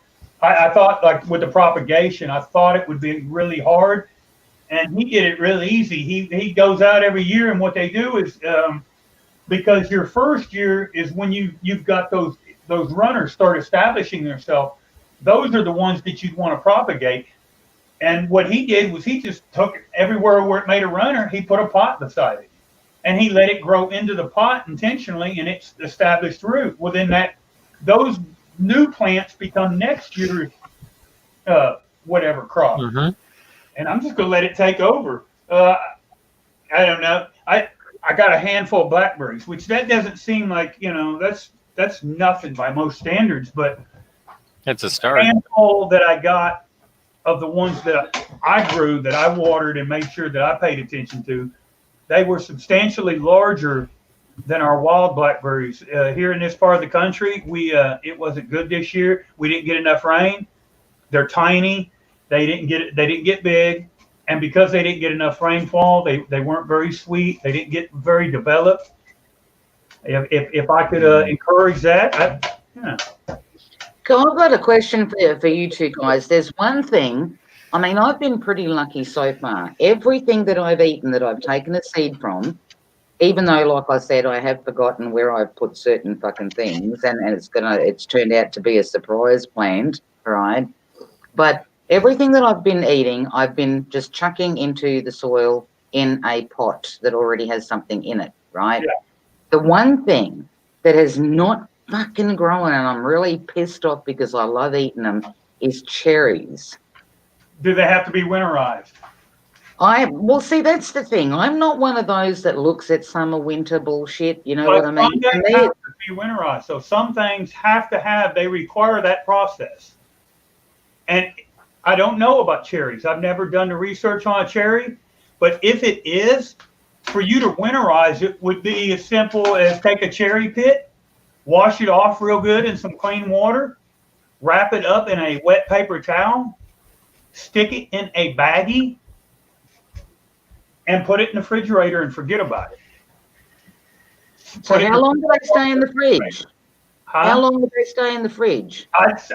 Most things, when you winterize things, most things it's a month usually. Because I tried that. Well, maybe where I fucked up was I took it out. Maybe I was wanting to see some progress quicker than what it should have been. You're not going to on some things. Some things, though, actually require, it isn't even so much temperature. Temperature is what tells it that the season is changing, but it actually requires the change in season before it will actually go into revert itself into a regenerative, into a stage where it's going to grow again. So I'm going to try that. The next time I get cherries, I'm going to try that. I'm going to stick it in the fridge and I'm going to literally stick it in there and leave it there, not touch it for at least a month and see if something happens with it. I would. I think I might have taken it out too fucking early. And another thing too, with the cherry pit, okay, is the seed, is that the actual seed? No, there's a seed, there's an actual seed inside there. So I would have to crack it open? Yeah, that is a hull. That pit itself that isn't the seed. There is an actual seed within that hull. Oh, motherfucker, that's where I must have fucked up. Well, you could have scarcified it. I mean, you could have taken it and used a razor or something. But generally, I try to do it. To keep it simple, stupid philosophy, you know, try to do it as simple as possible. Or you could do it. You could take the whole cherry with the cherry and all of its cherryness and freeze that, and then put it in the ground in the spring. Or not freeze it, but put it in the fridge. And then put it in the ground in the spring and see if that... I mean, maybe there's some kind of chemical in the cherry itself. Or the rotten cherry. That's the only thing so far that hasn't fucking sprouted. I mean, I know what my standard normal weeds are around here. So anything that doesn't look like a weed, I have to leave it because, like I said, I have forgotten where I've stuck what where. But the only thing, and as fuck, I think the cherries were the first ones that I started sticking into the ground. My apricot, he's thriving like there's no tomorrow. You got an apricot? Yes, from a pit.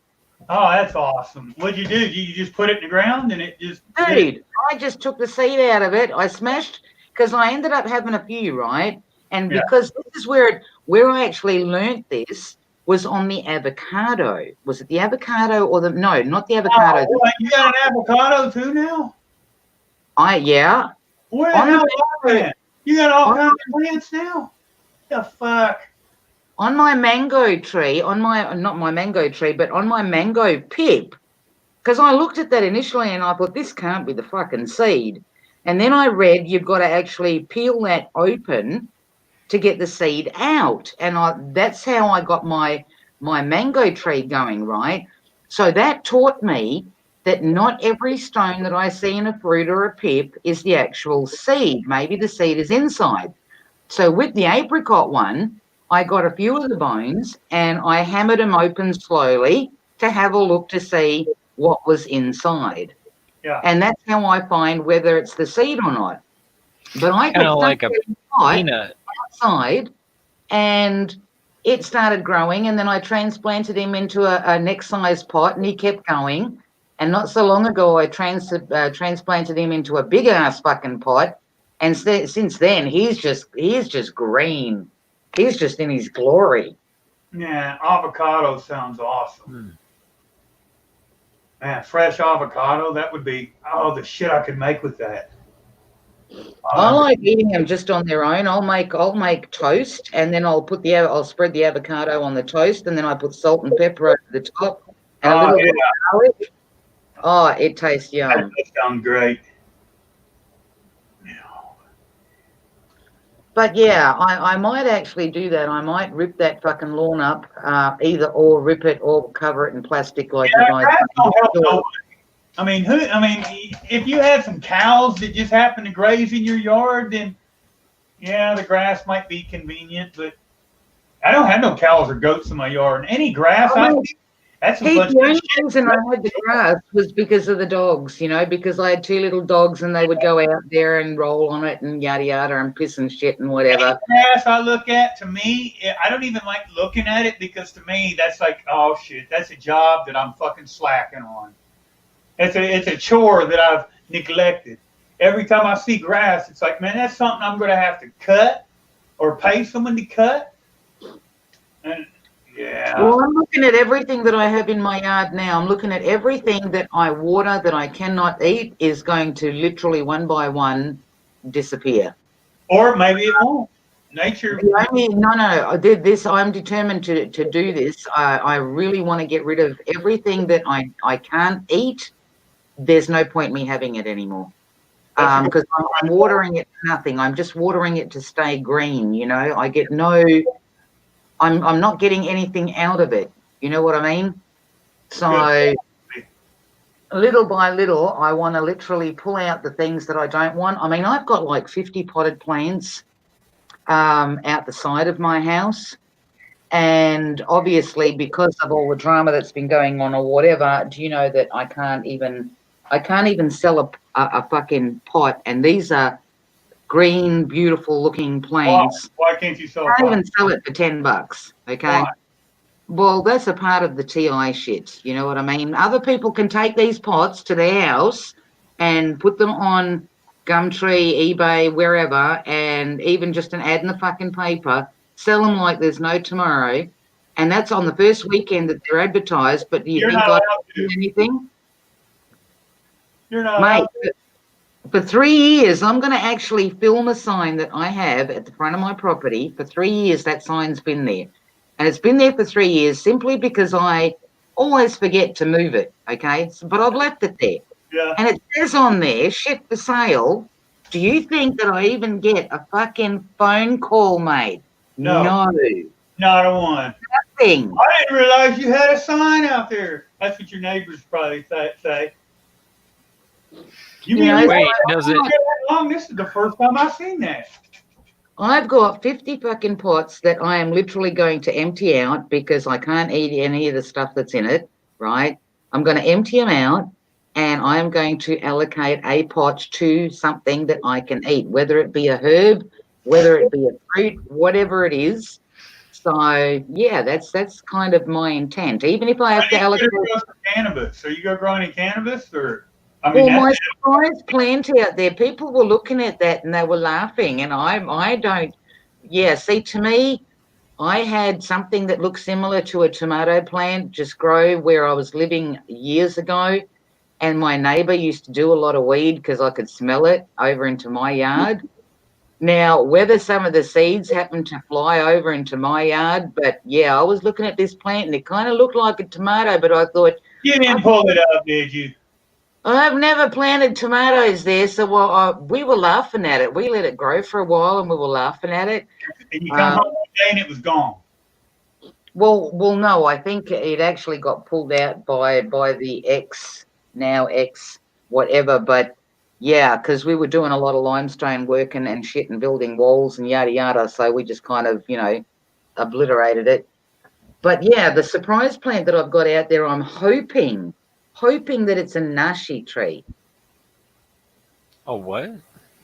A nashi is a cross between a pear and an apple, and it is so fucking juicy. Never heard of that. Yeah, they call them it can be a Japanese. Wait a minute, you had a picture of one of those up, didn't you? Hadn't you shown me a picture a couple years ago of one? Hang on a minute, let me find one for you. I think you had a picture of one of those.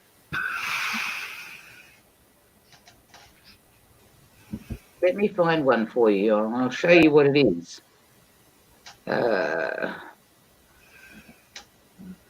Because different people call them different things. They can be called Japanese apple.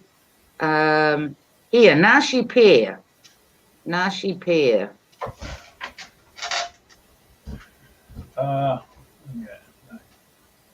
Let me actually type it in that way before I look for it. We'll go a pear, not an apple. Sorry. We'll go a pear and see if I can get a better picture of it. Okay. Antioxidant fruits. Here it goes. They call them Chinese. They come under different names, but this is the better one. Let me go view file. See if I can actually isolate him. Okay. Copy. All right, here, I'll dump it into the thingy and tell me if you can actually get to it. That's what it is. I've just dumped it into the chat. All right. I absolutely love them. They are beautiful. If you have got a really nasty cough or a problem with like respiratory, whatever, whether it be through flu or cough, you actually peel those and you boil them up a little bit, right? You boil them up, and what you do is you eat them the last thing before you go to bed. And that helps with your respiratory problem. And this is coming from a Chinese herbalist. Does it help more than, like, say,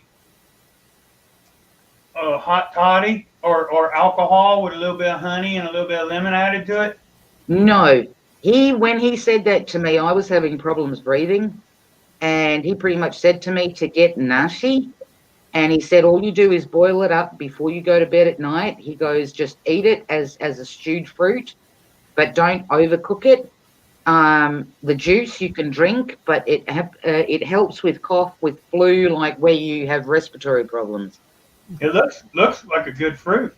I've never seen one, but I mean, My surprise plant, I'm hoping that that's what it is, because I took about 6 or 7 seeds and I put them all in the same little hole, and I thought if one doesn't take, the other ones will. And that's what came out, but don't quote me on that. Like I said, it's a surprise plant. I'm waiting now to see if it's a nashi. Well, that sounds like fun. Oh, listen, there's nothing better, people, than planting something and forgetting what you planted fucking where, and then when it sprouts out, you go, oh, I have no idea what's that's going to be, but hey, let's keep watering it and see what fucking comes out of it. I mean, that's no different to the tree that I had out the front. Remember I was saying to you guys, I've got this tree and it kind of smells like a fucking orange or a mandarin or a cross between something, and then I was told that it was a lemon. And anyway, my father finally decided that he would allow fruit out of it. Well, it turns out it's a fucking orange tree. Spook. Full of fucking fruit. There must have been about 30. I must have gotten 30, 35 oranges off it. Wow. As sour as all fuck, but hey, it's an original fucking orange. It's not a genetically modified one, you know, because this was taken, the cutting was initially taken off a tree that was very old. Because my dad used to do gardening for this gentleman, and Dad used to bring home clippings. And when he bought that, because of course both my parents, doesn't matter what they stuck in the dirt, it used to fucking grow. And it was only like probably about 6 inches tall. And this was when my dad was kind of sick and towards the end and whatever, and he had planted that. and it had taken, and he says to me, he says, take that from there. And I took it, and it was in a pot for a long time, and she never really kind of went anywhere. I've obviously been in a pot. Nothing grows when it's fucking locked up. And then when I finally planted her in the ground, it just fucking took off, you know? So it's an original orange. That's cool. Man, how tall is it? Because I keep lopping him off, like I said, a tree will only grow as much as you allow it to grow. I mean, obviously, if I had more property, I would let her grow. I would let her do her own thing. You know what I mean? Mm-hmm. But at the moment, she's probably about, rough guess, she's past the fence line. So I'd probably say about 7-8 foot. Wow. That's convenient. You know, it's not too tall, so you can still get at everything. Well, see, that's what I do with my mulberry trees, Jacob. What I do with both of them, I keep them at a height where I can still get on a ladder and pick the mulberries. You know what I mean? Mm-hmm. I can't let them go crazy because, yeah, I know that that I'll be told to actually fucking cut them down. So I don't let them get out of control.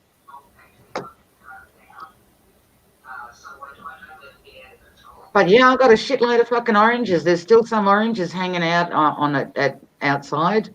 I picked what I could, but to get to the inside of the fucking tree, the prickles on it are like fucking huge. They're the size of my bloody little finger, some of them, or the length of it. So yeah, I ripped my arms trying to like get into the center of the tree, but I've got to get in there like and hack the center part back so that it's kind of exposed. It'll make it easier to pick the fruit. Mm.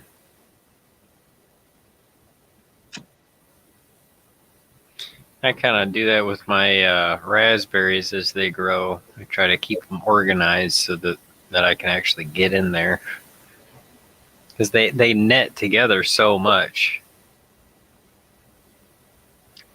My girl, where she's moved into, they've got a banana tree out the back, which is absolutely fucking great because there's two small ones, and they're about 4 foot, 5 foot apiece at the moment. So they don't want the bananas there. So I'm going to go there and I'm going to dig the two smaller ones out, bring them to my place and plant them. So then I'll have bananas. You can dress like Carmen Miranda. Carmen Miranda,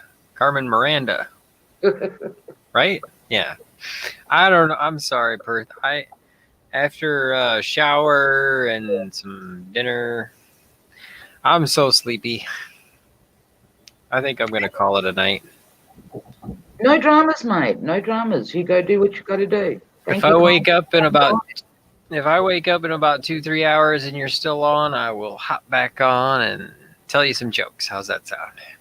Cool. No dramas. Do what you got to do, mate. I appreciate you coming on. All right. See ya. Hey, later, Jacob.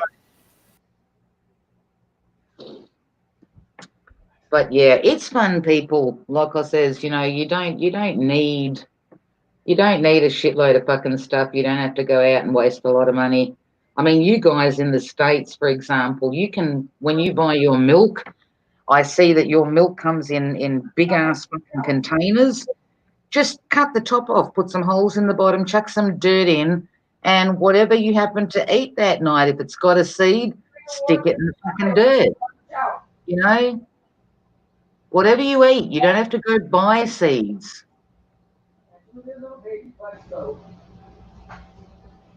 I mean, that's how I started my shit. It's just from walking outside and sticking a seed in a pot that I already had there, you know? Put some water on it and hope it grows. And it's all taken off, so I can't wait to actually see vegetables, as in vegetables. I'm going to try and get another salad and plant that. By salad, I mean lettuce. Probably a cos maybe, because the chicory, I lost most of them apart from the 3 that I showed in the video, and I don't know why. It wasn't that the bug actually ate them from the top. Something created a hole where the roots were. Maybe it got corona. It could have. That bitch gets into everything. I heard it. Doesn't it like certain? Yeah, it likes certain plants. I never thought of that. Certain plants. I might put a mask over my fucking lettuce, my chicory. That could be it. I never thought of corona. What a bitch. And plus, it would, that way you would be promoting safety for others. True. Because the people that wear masks should not have to live in fear that they're going to get sick by people that aren't wearing masks or plants that aren't protected. But yeah, I only had 3. I planted so many of them, but there's only 3 fucking left, and they seem to be going okay for the moment. And I don't know if I told you guys, one of them, when I was making my salad, this is the chicory, right? One of them, when I was making my salad, I didn't get around to taking the butt part of it out and planting it. But I left it, I put it into the plastic, and I thought, I'll do that later. I'll eat first, and I'll do that later. Anyway, I had it in the plastic, and I totally forgot about it. And it's in the fridge. And guess what? The fucking thing is growing. It's growing inside the plastic. When I finally remembered, I pulled it out of the fridge, realized it was growing, so I created more space around it in the plastic so that it has room to grow, and I put it back in the fridge. It's all experimental. You never know what you're going to get. I know, right? I've got lots of new chickens. All my chickens are Oh, yeah. How are they going? Have you got them outside yet? I got them outside. I've managed to give the neighbor's kid, I gave him some chickens. They're doing lovely. I've got some, I've got one of my birds that she actually had babies, and I've actually got little babies that were born completely natural outside. Wow, cool. Yeah. The silver Wyandotte chicken is by far my favorite thus far. I don't know if I've had her on live streams before. She's like a pewter gray color. Just a beautiful bird. I mean, she doesn't even look like a chicken. Looks like some kind of a hawk or something.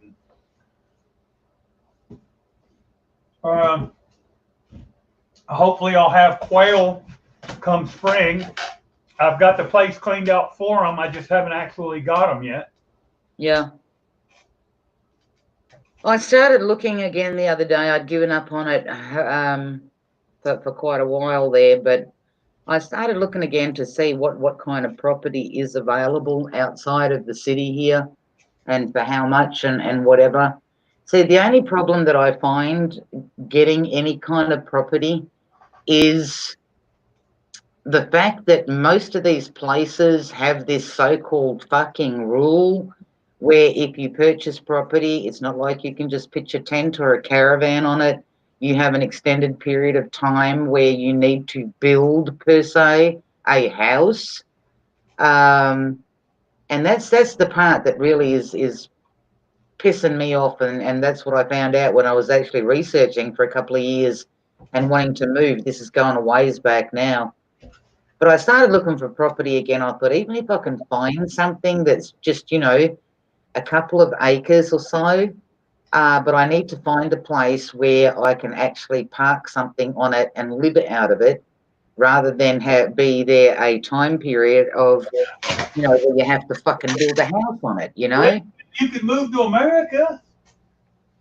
Yeah, I don't know about that, mate. I think you guys are better off moving down here, something tells me. No, you got to pay if you don't wear your mask. We have to wear the mask, but we don't get fined if we don't wear it. Yeah, I don't know. I still don't put it this way. What are they going to do? Get blood out of a stone? Like, if they made it mandatory here, I'm not going to wear it. They can go fuck themselves. I'm not wearing it either. And if you want to find me today, I want to go in, I'm not going in. Exactly. You know, find me today, find me tomorrow, keep finding me every fucking day, but I'm going to keep on walking without a fucking mask. And eventually you're going to have to do one or two things. Either leave me the fuck alone or put me in jail. And if I go to jail, so fucking what? You know? It's sad. It's sad. And then, like, people don't even, they'll get mad at me if I say, well, why do you, like my own mother, you know, I've questioned the whole fucking COVID thing to her. And her only response is, you mean you think that there'd be a big conspiracy and that everybody would be in on it? And that's her only response. And it's like, well, what evidence have you seen? What proof have you seen that could in any way, shape, or form suggest to you that it's even remotely real? And the sad part is that they blindly, devoutly believe this shit, whether they've seen evidences to suggest it's real or not. The average citizen doesn't even require evidence. They just go along with what they're told. And I don't really know what hope there is in that kind of situation, because if they'll believe what they're told without seeing evidence either for or against the argument, then what's to compel them to even look for proof? I mean, if you'll stay home, quit your job, stay home for a month, wear a mask everywhere you go, if you're willing to live like that with no proof, then what can I say that would even make you want to even look for proof? Exactly. That's right. That's exactly right. It makes it hard because, you know, you would like to think it's just these other people and they're just stupid and it's all these other people, but it's everybody around us.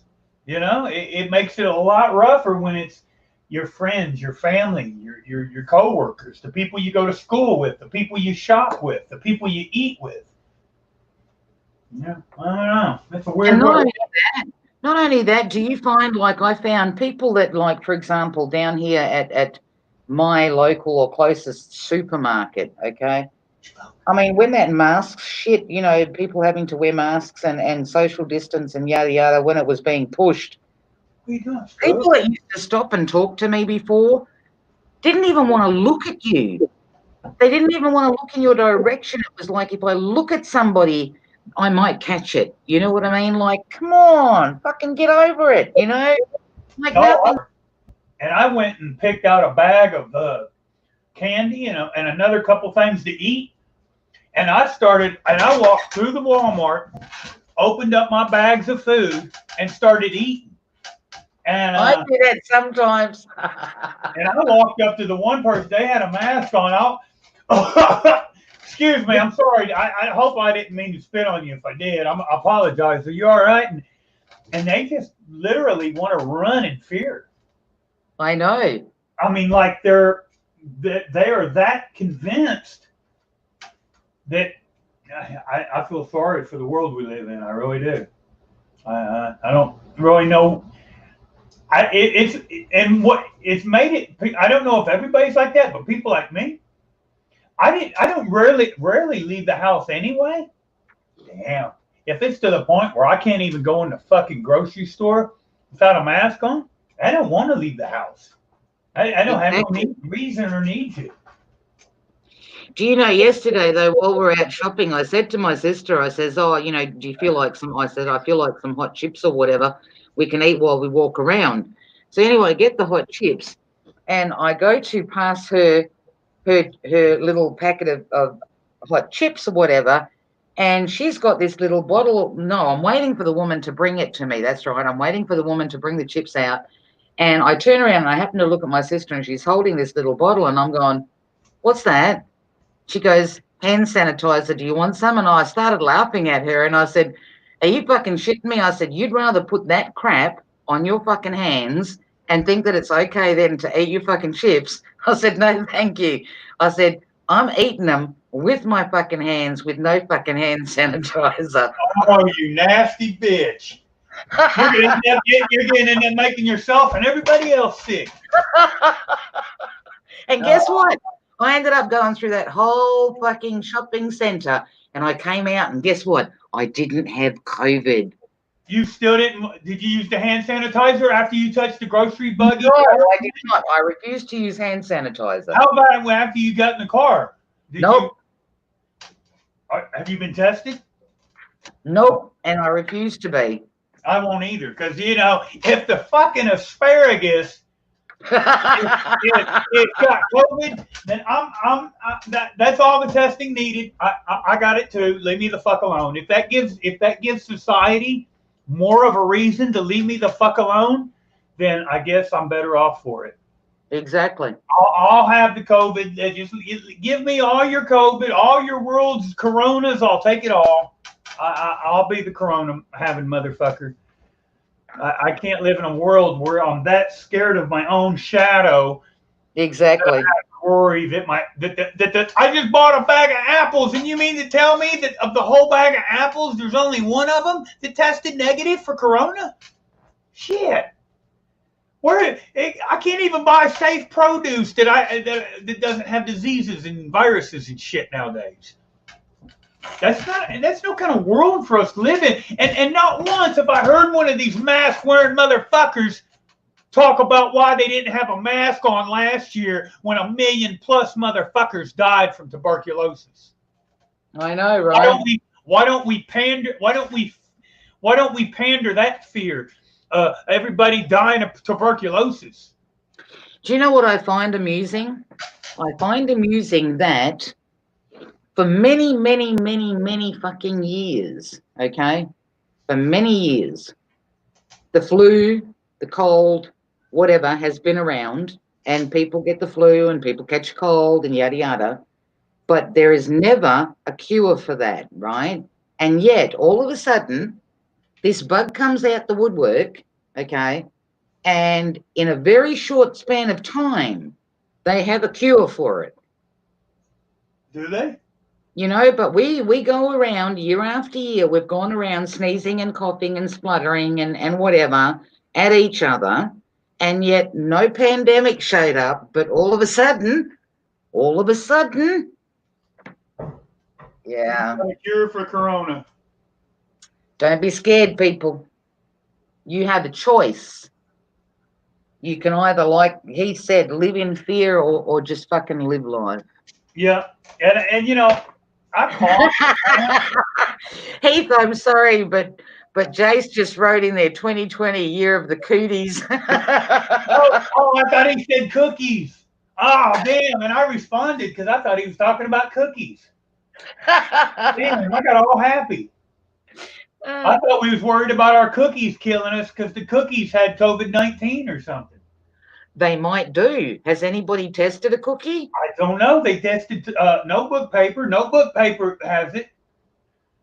The asparagus did. What was it? Apples did it. I don't remember what all they tested. But it was funny because they had, like, to make the test completely random, it was fruits and vegetables, but then there was like 3 people too, right? The 3 people that were part of the test were negative, but the produce had it, the fruit, the vegetables, it all had it. Some inanimate objects, like I think there was a stapler that had it. Some paper had it. Yeah, it was funny, but the few people in the test didn't have it. Yeah. Well, Michael says that's no different to that a doctor, he ought to be ashamed to even put that DR in front of his fucking name, you know? 5 fucking tests. All of them come back negative, but hey, because you've got the symptoms, you've got it anyway. What's the point of the test then? Well, the point of the test is just like other people pointed out in other videos. I don't remember. What is that CO, the certificate of vaccination ID? I mean, COVID. It just seems too fucking conveniently coincidental. Oh, can I please tell you, in that TV series that I was talking about, The 100, right? Which I'm going to start watching after this stream, as a matter of fact, I think. In season 4, I think it is, season 3 or season 4, it actually talks about AI, okay? Yeah. And AI comes down and, no, because they talk about City of Lights. They're trying to find City of Lights. Where is this fucking City of Lights? So this guy, commander, whatever, goes on the hunt for this City of Lights, right?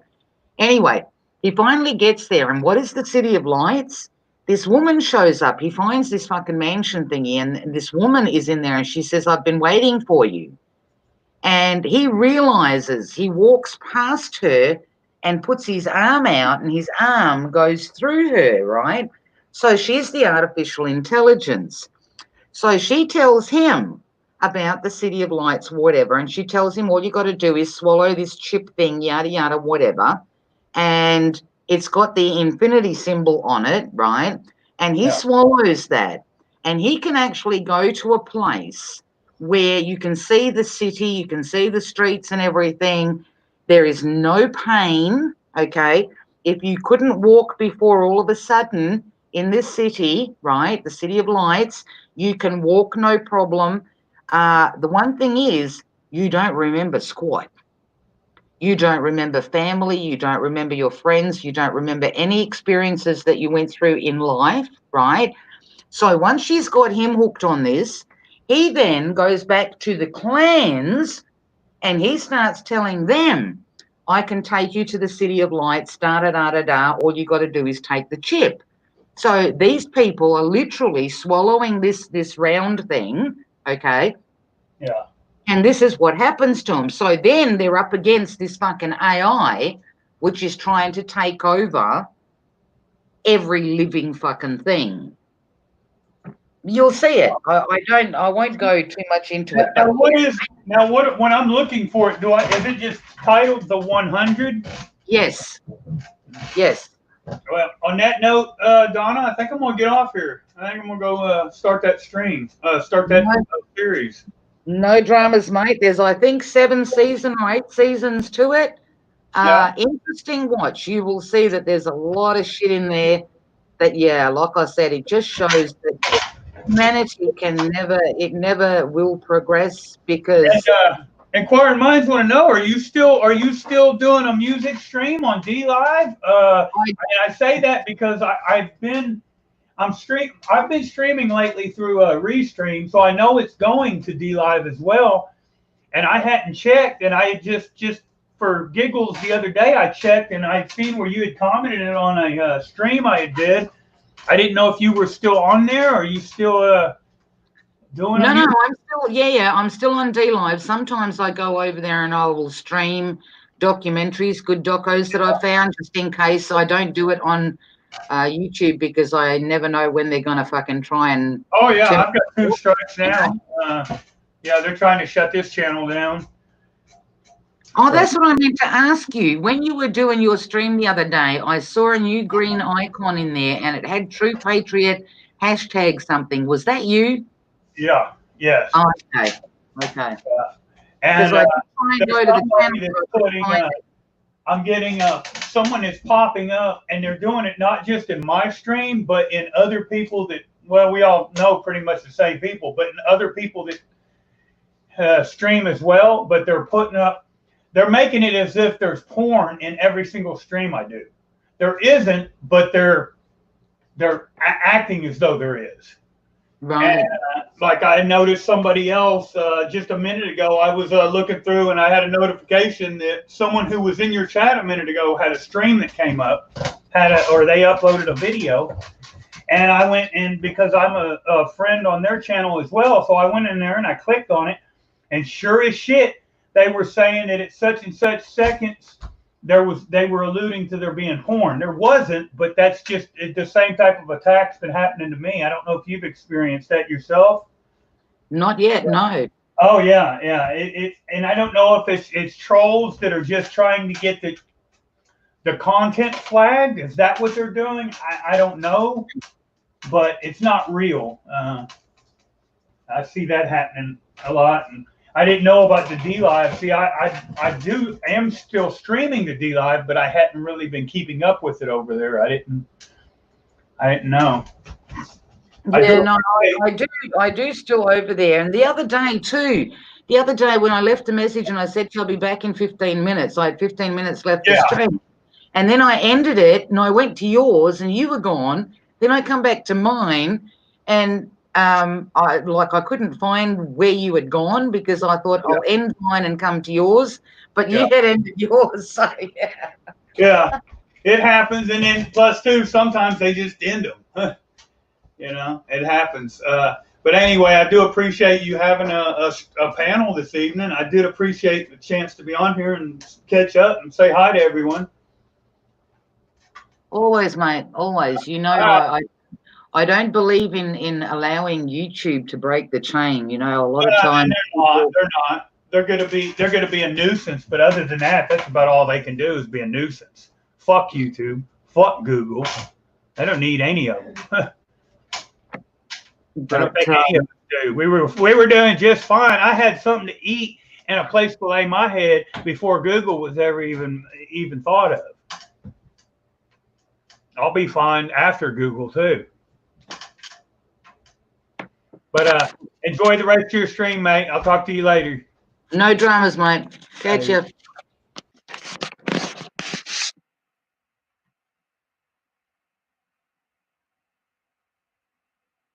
Okay. But yeah, people, I would going back to the policing and the military presence and the whatever, we've got it here in Australia. United States, obviously Trump has come out and is saying that he's sending the feds and the this and the that and the whatever to certain states, certain cities, to combat people speaking out, people not fucking wanting to comply. So I think little by little they're going to increase that. I'm still keeping an eye on Victoria here. Yeah, something's going on in Victoria. Is it going to spread? Will they make it where they start saying that, you know, people are crossing the borders and have carried it now into another state so that gives them the opportunity to then lock down that state? I can certainly see that happening in the United States, not necessarily because of COVID, but more so it'll be, people trying to stand up or whatever. But yeah, Victoria's got something going on. I don't believe, again, like I said, that it's got anything to do with the bug. I personally think that this has got to do with something else. But listen, on that note, I'm going to fuck off because, as you guys just heard, I've got somebody coming over. I thank you all for showing up and whatever, and I will catch you guys next time. But yeah, plant something, share it.